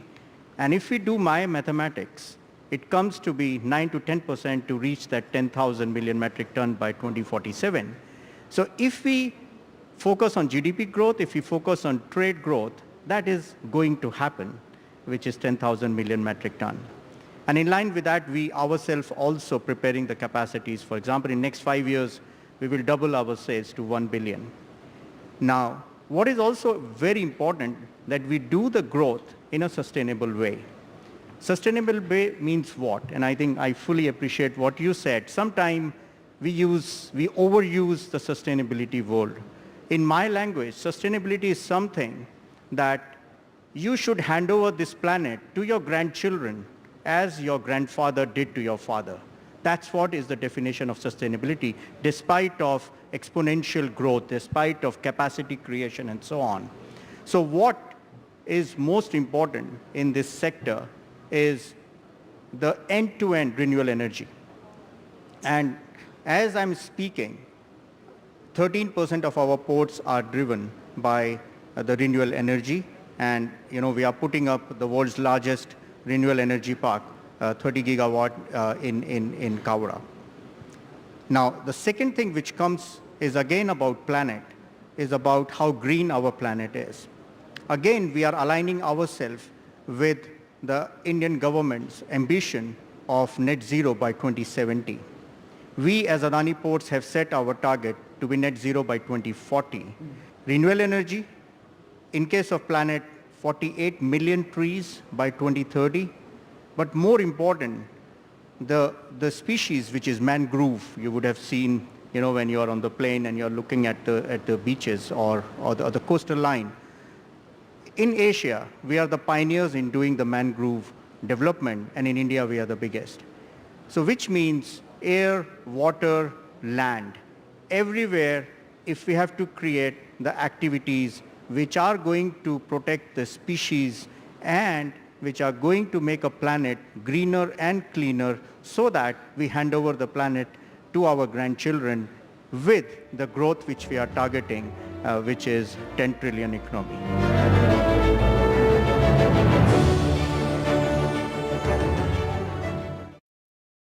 Presented by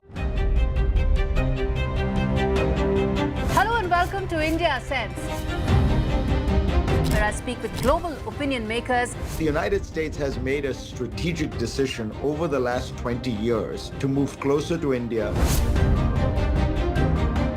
So a $7 trillion economy seems a perfectly conceivable number. If you want to be a national party, it's that you sort of accept the way the world is rather than want to endlessly hark back to how it was. Modi is promoting the digitization of the economy, which is accelerating growth in the country. Get ready for the ride of your life. NDTV brings you the NDTV Auto Show with me, Mugdha Mishra. From the fastest supercars to the sleekest new energy vehicles to your trusted daily ride, we cover it all. Every Saturday at 10:30 a.m. and Sunday at 8:30 p.m. only on NDTV 24/7. Your next great escape starts here. The biggest democratic exercise in the world. Team NDTV covers it from ground zero. BJP really had to fight a tough election this time. Unprecedented exercise. Unmatched coverage. There is no dispute. जनता को decide करना है. From polling to counting, NDTV brought you the most trustworthy news and updates.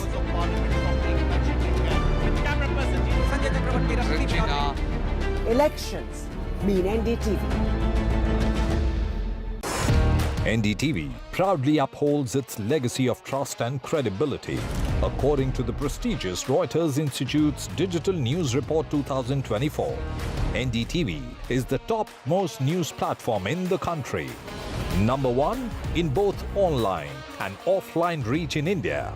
Beating all its competition, NDTV stands for trust. Stay informed and entertained with the new and updated NDTV News app. You can watch all our channels live, listen to podcasts, read breaking and exclusive news from around the world and more. Download the NDTV app today and get access to the best journalism and storytelling on your smartphone or tablet. The NDTV app. News that matters to you. After a great victory by Indian team, and today we are reporting from Mohali International Airport where we are showing these visuals. Arshdeep हमारे साथ हैं. वो performance सही सारे दी थे बढ़िया results मिले. We are in the city of Kanpur today because they have their champion back home, Kuldeep Yadav. The aspiration for each and everyone to go there and win the World Cup, and we did it.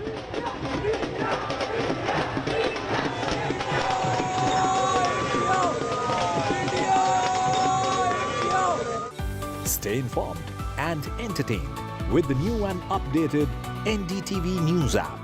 You can watch all our channels live, listen to podcasts, read breaking and exclusive news from around the world and more. Download the NDTV app today and get access to the best journalism.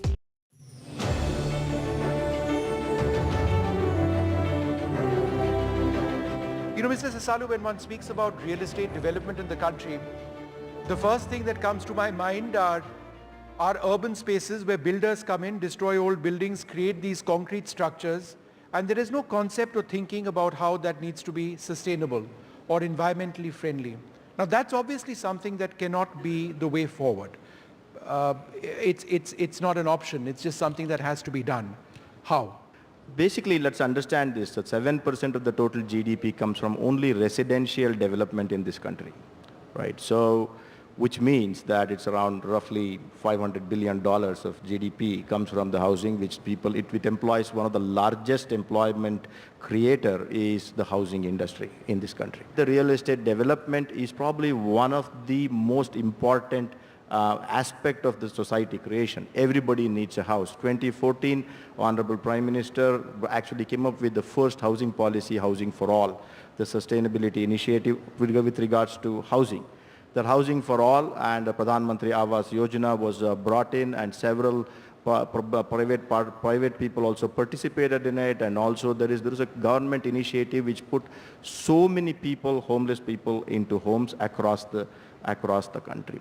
With regards to us ruining the real estate developers, ruining the environment, let's understand that we operate under the guidance of what we call the master plans that have been created in all the cities. Our powers do not go beyond those 5 acres or 15 acres or whatever it is. There is no way that we can go to a public road and say, I'm going to improve this road. By touching that road means that you have actually broken a rule or two. So it is just that within that infrastructure that is provided is where we participate. It is not a blame game. And I think, there is a lot of emphasis that should be given towards the urban development in the country. When we are creating the master plans, it should be comprehensive. We are only developing within the guidelines that is provided by this thing in the amount of constraints that we operate. And I believe that real estate developers must be celebrated rather than being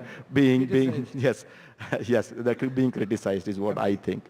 Rumjung, people's choices and people's voices. We don't talk about this enough at all when one speaks about infrastructure growth. And the reason it is important to have inclusive growth is because we aren't one homogeneous society, we are a deeply heterogeneous society. But these are just words that I'm saying. How does one have inclusion when it comes to a vision, whether it's real estate, whether it's highways, whether it's buildings or anything else which involves the voices of diverse people? Absolutely. Vishnu, I think the important thing is that we don't listen to people's needs enough. Infrastructure is meant to improve the quality of life of our citizens. But we cannot assume that infrastructure will be made and they will have to live and operate within that. We need to understand what infrastructure is required for them, how they would like it, and wherever this has been used, this concept has been used, we've seen fantastic results, all of which are sustainable because people know what they need, they want, how to get that and how to operate that so that it benefits them. So we need to do a lot more of that. Whether it's urban areas on saying, why is it that a metro is made, but ridership is only 22%? It's because nobody asked them what the challenges are. Mr. Sahaya, how does Larsen and Toubro reduce your carbon footprint? So the big challenge for us is how to reduce the carbon footprint from these construction sites. The bulk of the emission takes place on account of the diesel consumption that takes place in these sites. More often they are remote, they are of a temporary nature, between 3 to 5 years typically. They have open boundaries, so to say, and getting connectivity from the grid is not always easy. So a lot of diesel consumption takes place, so the challenge for us was how to reduce the diesel consumption from 70 to 80% of the total mix to less than 60%. And I think over the last 12 to 18 months, a lot of initiatives have been taken. One is to see as far as possible to convert DG sets operation into grid wherever the workmen colonies are there. Secondly, to go in for more energy efficient equipment. We have identified 20 to 25% of our equipment. We are replacing them actively with the newer types of equipment.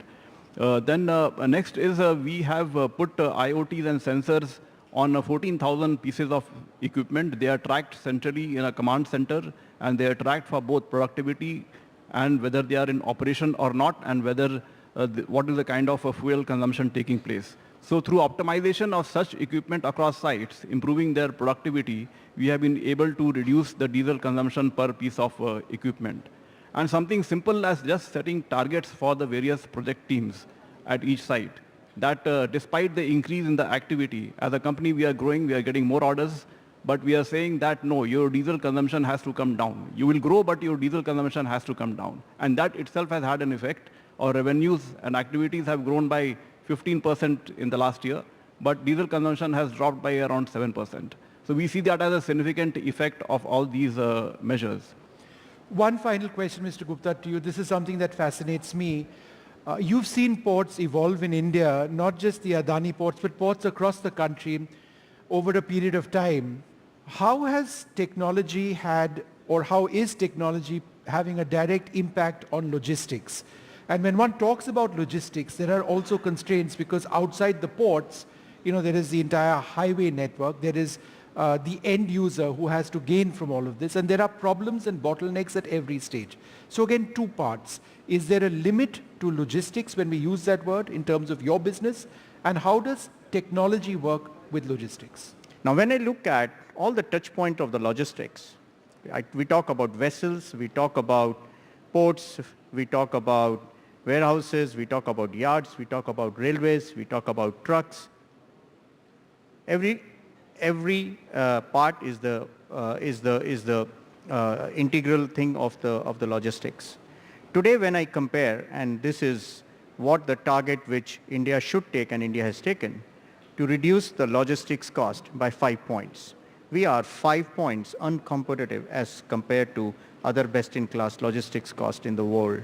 Imagine if that 5 points goes down, how much effective we will be in the whole world. And why are we above the world standard? So the first thing is, do we have a seamless connectivity between all the models of transport? Are we really talking about infrastructure in isolation, or we are talking about infrastructure which is well connected, and that brings the quality of life to the consumer from end to end?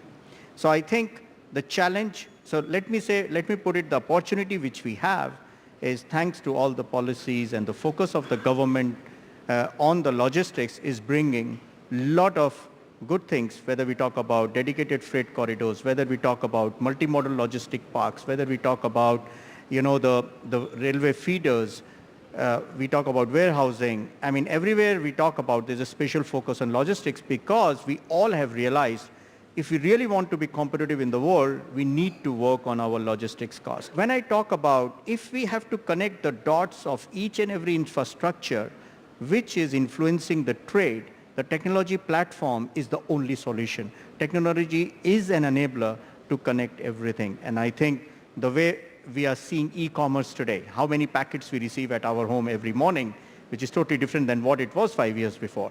Let's talk about that logistics, which will be end-to-end seamless. Yeah. Well, a wonderful start, I would hope, to many more conversations today for this program.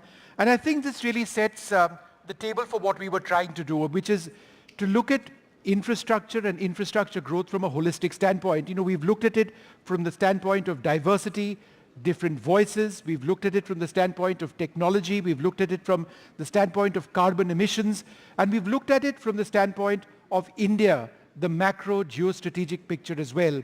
All of this comes together for our economic growth as we work towards the 2047 target.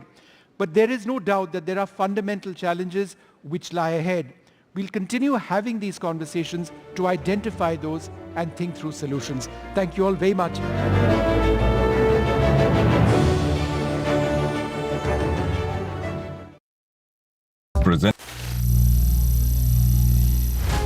Some people say the metaverse will only be virtual.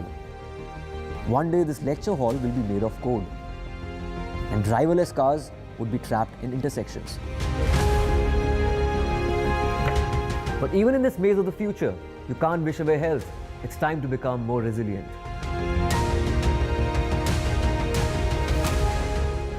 "10 years of Banega Swasth India, we have grown and achieved so many milestones.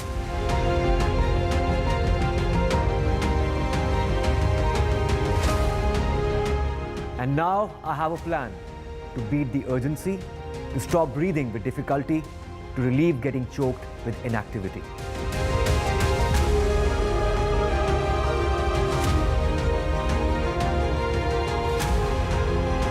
Energize our government, our environment, our society, and ourselves.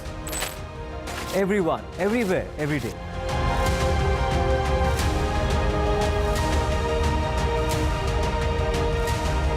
Banega Swasth India. One world hygiene.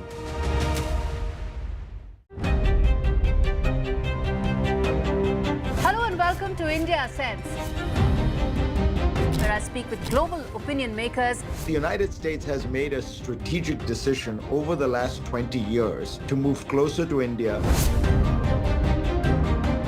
So a $7 trillion economy seems a perfectly conceivable number. If you want to be a national party, it's that you sort of accept the way the world is rather than want to endlessly hark back to how it was. Modi is promoting the digitization of the economy, which is accelerating growth in the country. Get ready for the ride of your life. NDTV brings you the NDTV Auto Show with me, Mugdha Mishra. From the fastest supercars to the sleekest new energy vehicles to your trusted daily ride, we cover it all. Every Saturday at 10:30 a.m. and Sunday at 8:30 p.m. only on NDTV 24/7. Your next great escape starts here. The biggest democratic exercise in the world. Team NDTV covers it from ground zero. BJP really had to fight a tough election this time. Unprecedented exercise. Unmatched coverage. There is no dispute. जनता को decide करना है. From polling to counting, NDTV brought you the most trustworthy news and updates.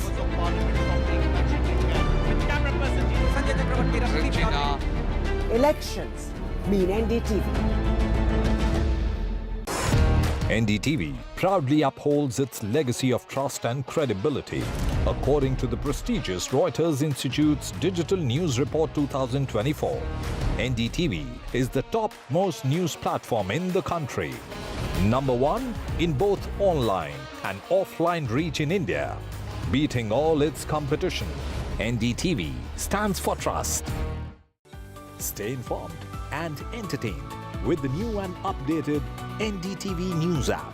You can watch all our channels live, listen to podcasts, read breaking and exclusive news from around the world and more. Download the NDTV app today and get access to the best journalism and storytelling on your smartphone or tablet. The NDTV app. News that matters to you. After a great victory by Indian team, and today we are reporting from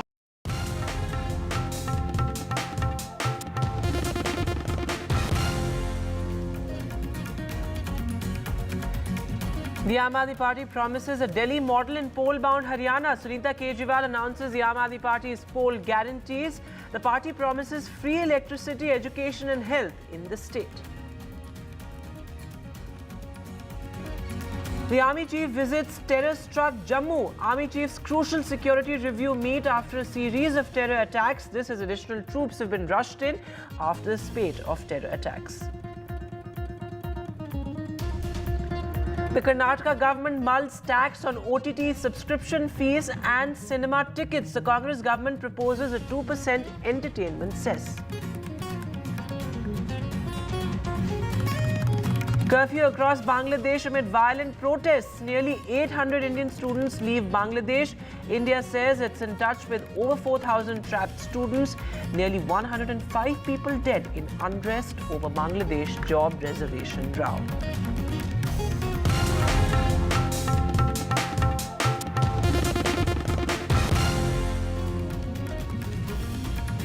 Hello and welcome. You're watching NDTV. I'm Vedanta Agarwal. Our top story, the election campaign for poll-bound Haryana picking up. This is the Aam Aadmi Party has now kicked off its election campaign in the state. Now remember, Haryana is a crucial state for the Aam Aadmi Party, and now the Aam Aadmi Party has announced, in a sense, a bid to replicate the Delhi model in Haryana. 5 poll guarantees have been announced by the Aam Aadmi Party, including free electricity, free education for all, also some sort of a replication of the Mohalla clinics in Haryana as well.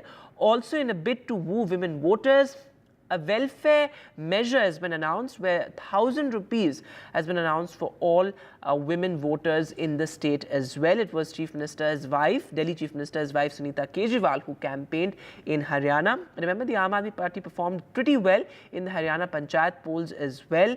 And of course, its electoral victory in Punjab has given the Aam Aadmi Party an impetus to expand its tentacles to Haryana as well. Listen in. आपके लाल केजरीवाल ने 5 guarantee दी हैं आप सबके लिए, जो दिल्ली पंजाब में हो भी चुकी हैं, कुछ होने वाली हैं। पहली गारंटी है दिल्ली और पंजाब की तरह घरेलू बिजली फ्री होगी। दूसरी गारंटी दिल्ली और पंजाब की तरह हर गांव, हर शहर में मोहल्ला क्लिनिक बनाएंगे। सरकारी अस्पताल अच्छे होंगे, सबका अच्छा और फ्री इलाज होगा। तीसरी गारंटी सरकारी स्कूलों को अच्छा बनाएंगे, जहां अच्छी और फ्री शिक्षा मिलेगी। चौथी गारंटी हर महिला को हर महीना 1,000 रुपया मिलेगा। दिल्ली और पंजाब में भी ये योजना जल्द ही लागू होने वाली है। और 5वीं गारंटी हर युवा बेरोजगार को के लिए हम रोजगार देंगे। देखिए, जिस तरीके से आज पंजाब हरियाणा में पंचकुला में यहाँ पर इसका खास आयोजन किया गया था, इस वक्त मैं उसी ऑडिटोरियम के बाहर मौजूद हूँ जहाँ पर आज ये 5 गारंटीज बताई गई है। यहाँ पर पंजाब के मुख्यमंत्री भगवंत मान मौजूद थे, दिल्ली के मुख्यमंत्री अरविंद केजरीवाल की धर्मपत्नी सुनीता केजरीवाल यहाँ पर मौजूद थी, और साथ ही राज्यसभा सांसद आम आदमी पार्टी के संजय सिंह और संदीप पाठक भी यहाँ पर उस समय मौजूद थे।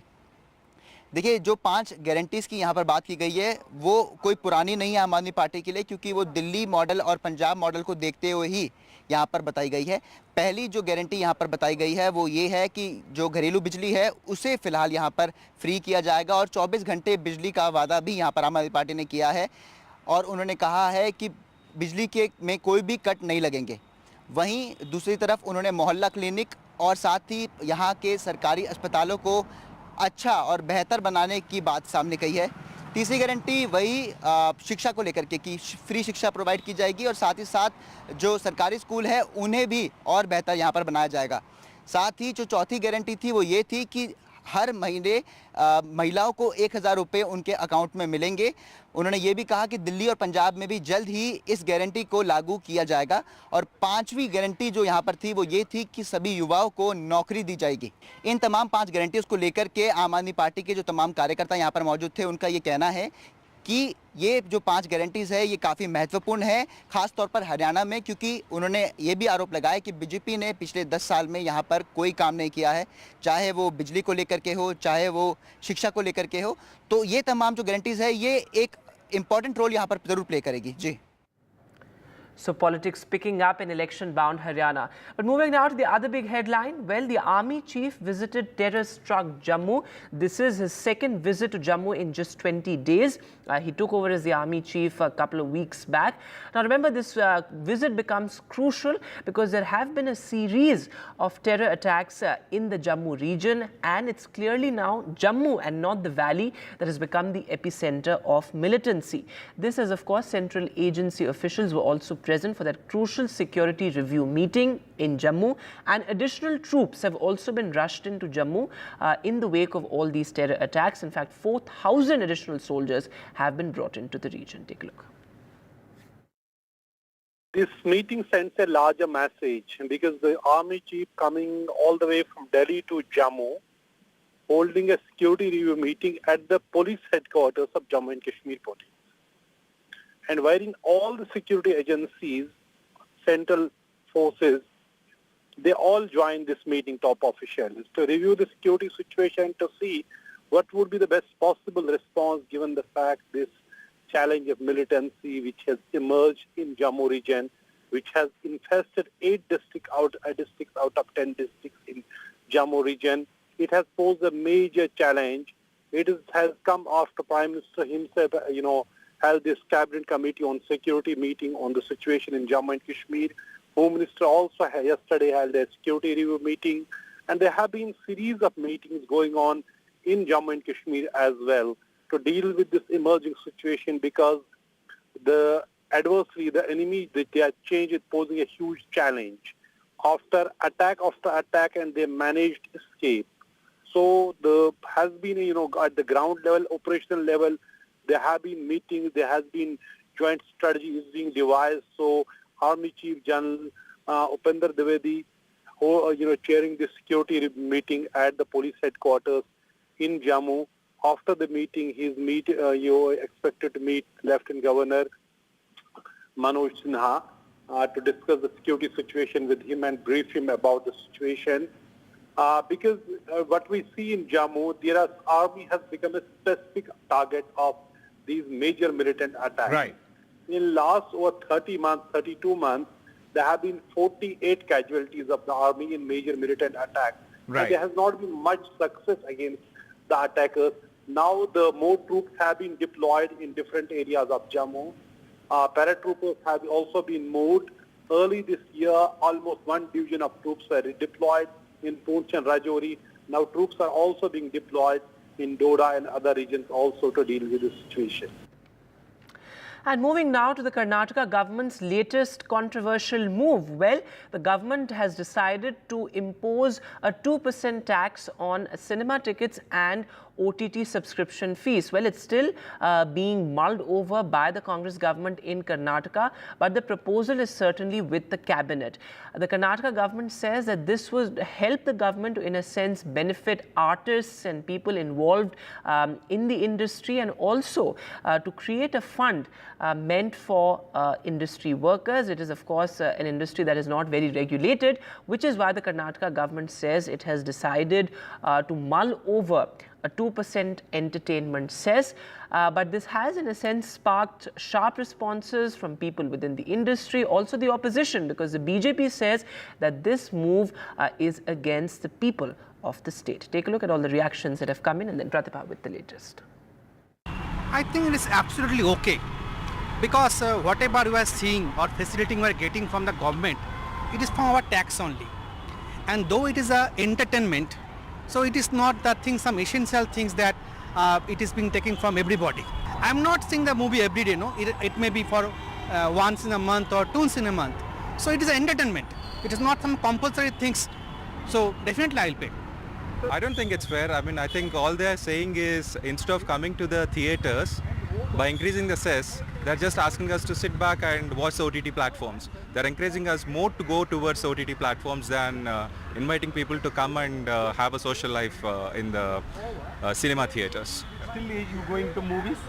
I think now with this, I'm going to decide on this. Probably I'll pay more for the other OTT platforms and subscribe to new platforms now. That's what it's going to be, yeah. Now, this is a bill that was introduced yesterday during the assembly session. And when you talk about this bill, it introduces a 2% cess, keeping in mind the welfare of cinema and cultural artists. Now, what does this 2% cess mean? It means an increase of 2% when it comes to movie tickets, when it comes to subscription fees and other related revenues. This is mainly done for the welfare of technicians, crew, as well as the artists. And apart from this, they have also suggested that this cess rate would be revised every 2 or 3 years. There would also be a constitution of a welfare board and a fund that will be established for the welfare of social security and welfare and financing schemes as well.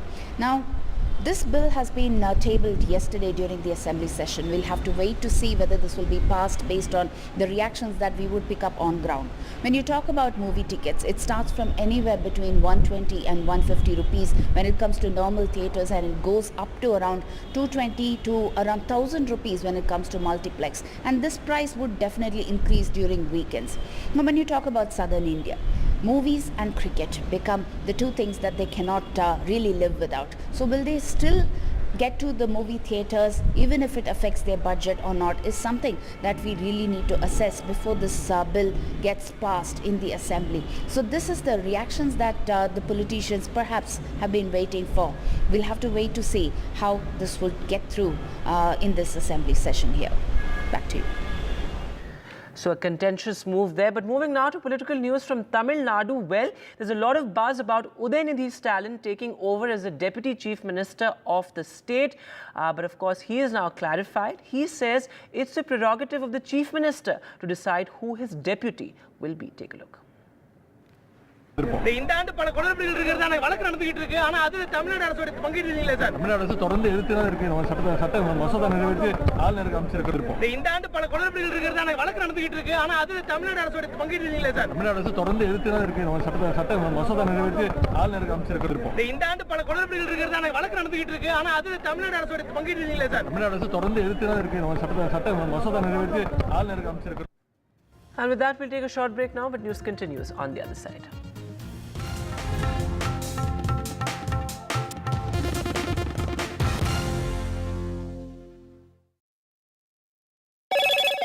Hello, Moto. Motorola, India's best 5G smartphone brand.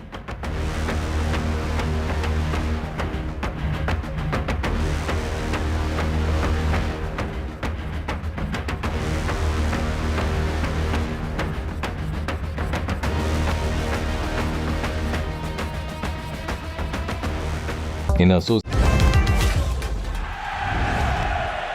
Get the magic of the best working for you now.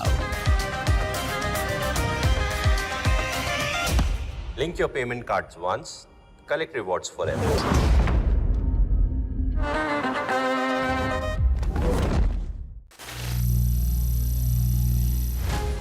Some people say the metaverse will only be virtual.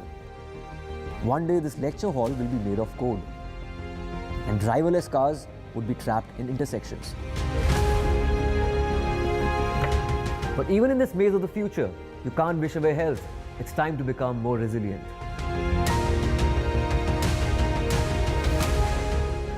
"10 years of Banega Swasth India, we have grown and achieved so many milestones.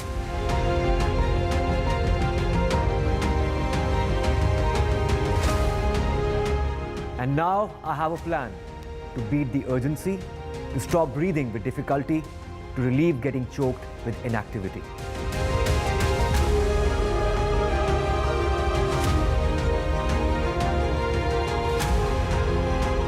Energize our government, our environment, our society, and ourselves. Everyone, everywhere, every day.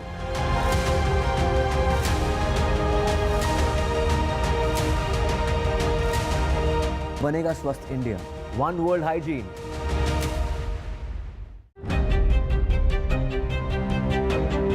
Hello and welcome to India Sense, where I speak with global opinion makers. The United States has made a strategic decision over the last 20 years to move closer to India.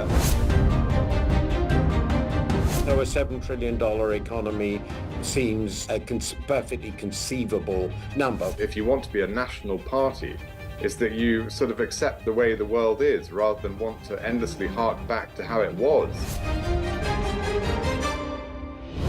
Modi is promoting the digitization of the economy, which is accelerating growth in the country. Get ready for the ride of your life. NDTV brings you the NDTV Auto Show with me, Mugdha Mishra.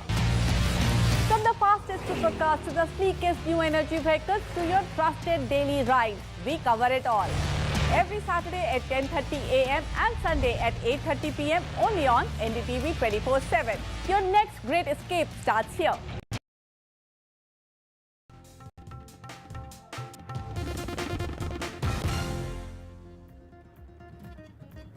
Welcome back. The latest from Bangladesh, which of course continues to be on the boil. There are violent protests across Bangladesh over 30% reservation in government jobs. And now the Bangladesh government has announced a nationwide curfew after protests went out of control. There you can see those dramatic visuals coming in from Bangladesh. The focus here in India is on bringing back Indian nationals and students in Bangladesh. As many as 800 Indian students have returned to India via the land route, and India says it's in touch with the other over 4,000 students still trapped in the neighboring country. And remember earlier, India in a statement had said that this is Bangladesh's internal matter, and our focus is on ensuring the safety of the Indian nationals in Bangladesh. Now this, as the situation continues to spiral out of control and the police are finding it difficult to control the agitators, the opposition parties have also extended their support to the protesters. Take a look at what some of the Indians there who returned to India had to say. देखिए, बड़ा चिंताजनक विषय है। छात्रों की हमेशा जो बातें हैं, जो प्रॉब्लम्स हो, वो सुननी चाहिए और मुझे पूरा यकीन है कि बांग्लादेश की जो सरकार है, कई बार से सरकार बनी है, वहाँ के जो हमारे प्रधानमंत्री हैं, बहुत ही अनुभवी प्रधानमंत्री हैं, लोगों का जनमत उनको एक बार नहीं कई बार प्राप्त हो चुका है और ये लोग अपने इस आंतरिक मसले को लोग बैठ के बहुत जल्दी हल हो जाएगा, उसमें हमें पूरा विश्वास है इस बात का। जहाँ पे मेन यूनिवर्सिटी में जहाँ पे क्लासेस हो रहा है, प्रोटेस्ट हो रहा है, वहाँ पे सिचुएशन अच्छा नहीं है। हमारे यूनिवर्सिटी के एरिया में तो सब नॉर्मल ही है, लेकिन फिर भी हमें रिस्क लगा तो हम आ गए, लेकिन और फिर कल रात से कर्फ्यू भी हो गया, तो अभी नहीं थर्सडे नाइट से शायद बंद हुआ था, उसके बाद कोई कांटेक्ट नहीं है, कुछ नहीं है। रास्ते में कोई लोकल्स ने ऐसे रास्ता रोक के रखे थे, उन लोगों ने कुछ टाका मांगा जाने के लिए, तो थोड़ा बहुत पैसे उन लोगों को दे के फिर हम लोग आ गए। Extremely concerning there, the situation in Bangladesh. But moving now to the other big international headline, well, the assassination attempt on Donald Trump, and this has made the contest for the White House even more interesting in a sense, as many would say, because there are experts who point out that the assassination attempt at Donald Trump has in a sense defined the 2024 mandate, and this could be one of the deciding factors as far as the elections in the US are concerned. Joining me at this hour, a very special guest, John Bolton, the former National Security Advisor of the US. Thanks very much, Mr. Bolton, for being with us. My first question to you, after the assassination attempt on Donald Trump and the events that followed, of course, his fiery speech there as well, where he said that Biden has made unthinkable damage to the United States, how do you see the election panning out at this stage of the campaign? Well, I think Trump is ahead of Biden. I don't think there's any question about that. I think the choice the Democrats face is a certain defeat with Biden or a probable defeat with some other candidate. And the longer that they delay in making up their mind which they're going to do, the greater the chance that a Trump victory over Joe Biden would be even bigger, perhaps bringing more Republican senators and House members in to win on his coattails. And the harder it would be if they get Biden out, the harder it would be on whoever the substitute is to wage a national campaign in a very short period of time. It's been 3 weeks now since the presidential debate, and those 3 weeks alone have been debilitating, certainly to Biden, but to the Democratic Party as a whole, all of which obviously is to Trump's benefit and the benefit of the Republican Party down ballot, as we say it, House, Senate, state, and local races. So that's an interesting point you're making there, Mr. Bolton, that Trump is ahead of Biden. But if he returns to power, what could be the implications for India, particularly as far as trade is concerned? Well, that's certainly what Trump is saying. He's talking about a 10% tariff on everything imported into the United States. I think that would crash the economy, maybe crash the global economy. The problem, there are always trade problems between countries. That it's even among the closest allies, it's always a difficult negotiation. The issue he should focus on is the threat posed by China, a threat that's been out there for decades of their stealing intellectual property, engaging in unfair trade practices, subsidizing credit and financial arrangements for their companies, playing a double game in the World Trade Organization, what the U.S. should do is go after those specific problems, get our friends and other trading partners who are harmed by this Chinese behavior, get them together and present a more united front to China. That's the kind of trade policy that we really need. Whether Trump will do it remains to be seen. That's right. And India and the US have emerged as very close partners, whether it's in defense or military or other areas of bilateral cooperation. How do you see that relationship progressing, irrespective of who wins the White House? Well, I think there are a lot of avenues of prospective cooperation, and I think we should be exploring them more vigorously than we are now. Not just because of the Chinese threat, which India feels quite acutely because of your border with China, but also because I think everybody needs to take into account the new global alignment that's going on. I mean, there is now a China-Russia axis. It reminds us of the Sino-Soviet alliance of the Cold War, except this time China's in charge. And, you know, I'm very well aware, as I'm sure your listeners are, of the relations between India and Russia. We saw Prime Minister Modi's trip there and recently. But if Russia becomes more closely aligned with China and with India's biggest potential threat, one would have to ask whether India shouldn't be positioning itself in a way that makes it not simply independent of China's economic power, but more separate from Russia's as well. Thanks very much, Mr. Bolton, for joining us on NDTV this evening. Very interesting perspective there. This as a race for the White House becomes even more interesting and keenly watched across the world. And now our special report. Well, India's largest shooting team is in Paris. 21 shooters are aiming for medals. National and world champion in 10-meter air rifle shooting, Ilavenil Valavarian, got trained before she qualified for Paris Olympics. What really has been her story? My colleague Sam Daniel reports.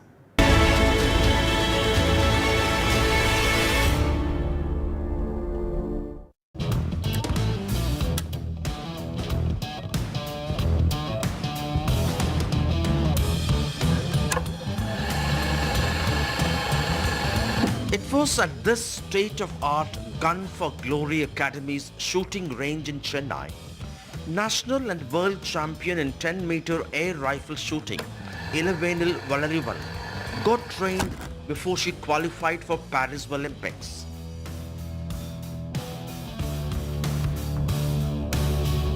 Founded by Olympic bronze medalist Gagan Narang, his mentoring and the crucial 360-degree support by the center catapulted her to the big league. The Gun for Glory Academy, shooters say, has emerged to be a one-stop solution as it takes care of aspirants completely, from weapons to consumables to fitness. A facility like this, with all the equipments, with all the support what they are offering, I think is a must for any athlete, because at the end of the day, everything comes down to the team what we are having, you know, a coach, a mind trainer, a psychologist, a physiotherapist, a fitness trainer, and you name it, everything is being provided by Gun for Glory. So I think an association like this is made for athletes who are aiming for the best. Ilavenil's coach Neha Chavan, who has been her mentor since day one of her shooting career, shares a guru-shishya bond with Ilavenil that transcends beyond shooting. She has been her guide in her parents' absence. Be it wake her up at 4 in the morning and even picking her up and reaching the range by 5. A routine that two have followed for the past 9 years. Over the years, the Khelo India accredited Chennai Academy and its scholarship for exceptional shooting talent has emerged topper among their centers spread over Hyderabad, Pune and Jabalpur. It has a good infrastructure, whatever it is required. Then we have everything. We have a cafeteria downstairs. We have a swimming pool, as well as we have a gym. So everything is inside. A sports science facility, which is fantastic. We have good doctors. So everything is under one roof. Athletes come here at 8:39 in the morning, and they leave this place 6 o'clock, 7 o'clock in the evening, finishing all their work. So we are more focused and dedicated towards the sport. In 2022, Dhanush had won a gold in Deaf Olympics, and this time the academy hopes at least 2 more would win Olympic medals. The center grooms many talents, all potential Olympians. One of them, Madineni Uma Mahesh, with national and international laurels. He aims at the 2028 Olympics. So my aim is for next Commonwealth Games in the 2026, but the main goal is for the 2028 LA Olympics to get a gold medal for India. I would say I am here today because of this academy itself, because of the facilities they provided and the coach and the support, not only like in the shooting sport, in the lives through the infrastructure, all the advanced technologies required. It's because of this academy is it possible for me today to be here. India is fielding a 21-member Indian shooting team that will compete at the Paris 2024 Olympics. This will be India's largest ever shooting contingent at the Olympics, eclipsing the 15 from Tokyo 2020. With India achieving quotas across all Olympic shooting disciplines for the first time, the hopes for extending their medal tally and making the Paris Olympics the most successful event in history will be sky high. As Ilavenil gears up for her big day in Olympics, these shooters and trainers in Chennai would be rooting for her. In Chennai with Suresh, Sam Daniel, for NDTV. So what an absolutely incredible story there. We're all rooting for her. With that, we'll take a short break now, but news continues on the other side.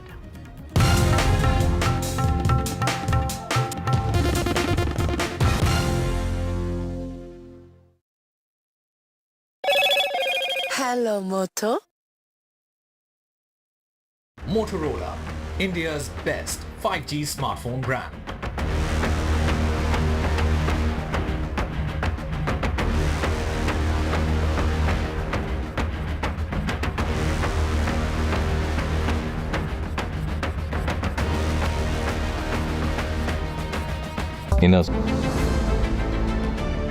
MSMEs are the backbone for the country's economy. They account for 45% of exports. Frequent changes in GST tariffs and norms has proven to become a very tough issue for the small micro units. The budget should be in a growth-oriented budget. So we should bring more manufacturers into the fold of GST. Particularly for micro and small-scale industries, kindly give us a export benefit incentive to us. But for a micro or small-scale industry to go up, there should be a hand-holding mechanism which is definitely required.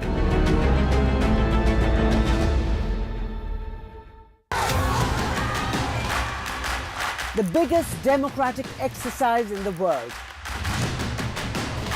Team NDTV covers it from ground zero. BJP really had to fight a tough election this time. Unprecedented exercise.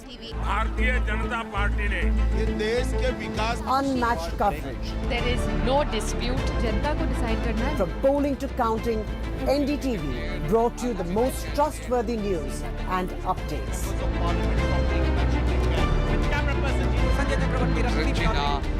Elections.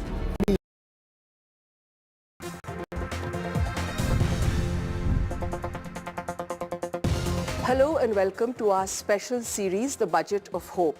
Today here in Jaipur, we are with a series of women entrepreneurs.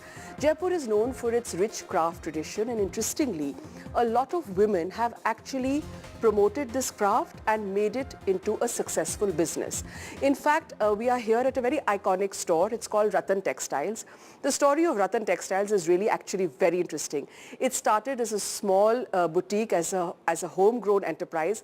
Today, it's a huge export business, and 3 generations of women are running this enterprise. So what do women want from the budget? Not just women who are women entrepreneurs or business women, but women in the service industry. First and foremost, I have with me Savita Jain ji. It's such a pleasure to welcome you. Thank you so much for joining us on this conversation in NDTV. Savita ji is the person who started Ratan Textile. Savita ji, आपने कैसे शुरू किया? घर से शुरू किया और आज हम देख रहे हैं कि इतना बड़ा बिजनेस बन गया है जो रंगाई, छपाई और एक तरह से जो रिसाइकलिंग होती है गारमेंट्स की, उसका एक उदाहरण बन गया है ये बहुत छोटे से बिजनेस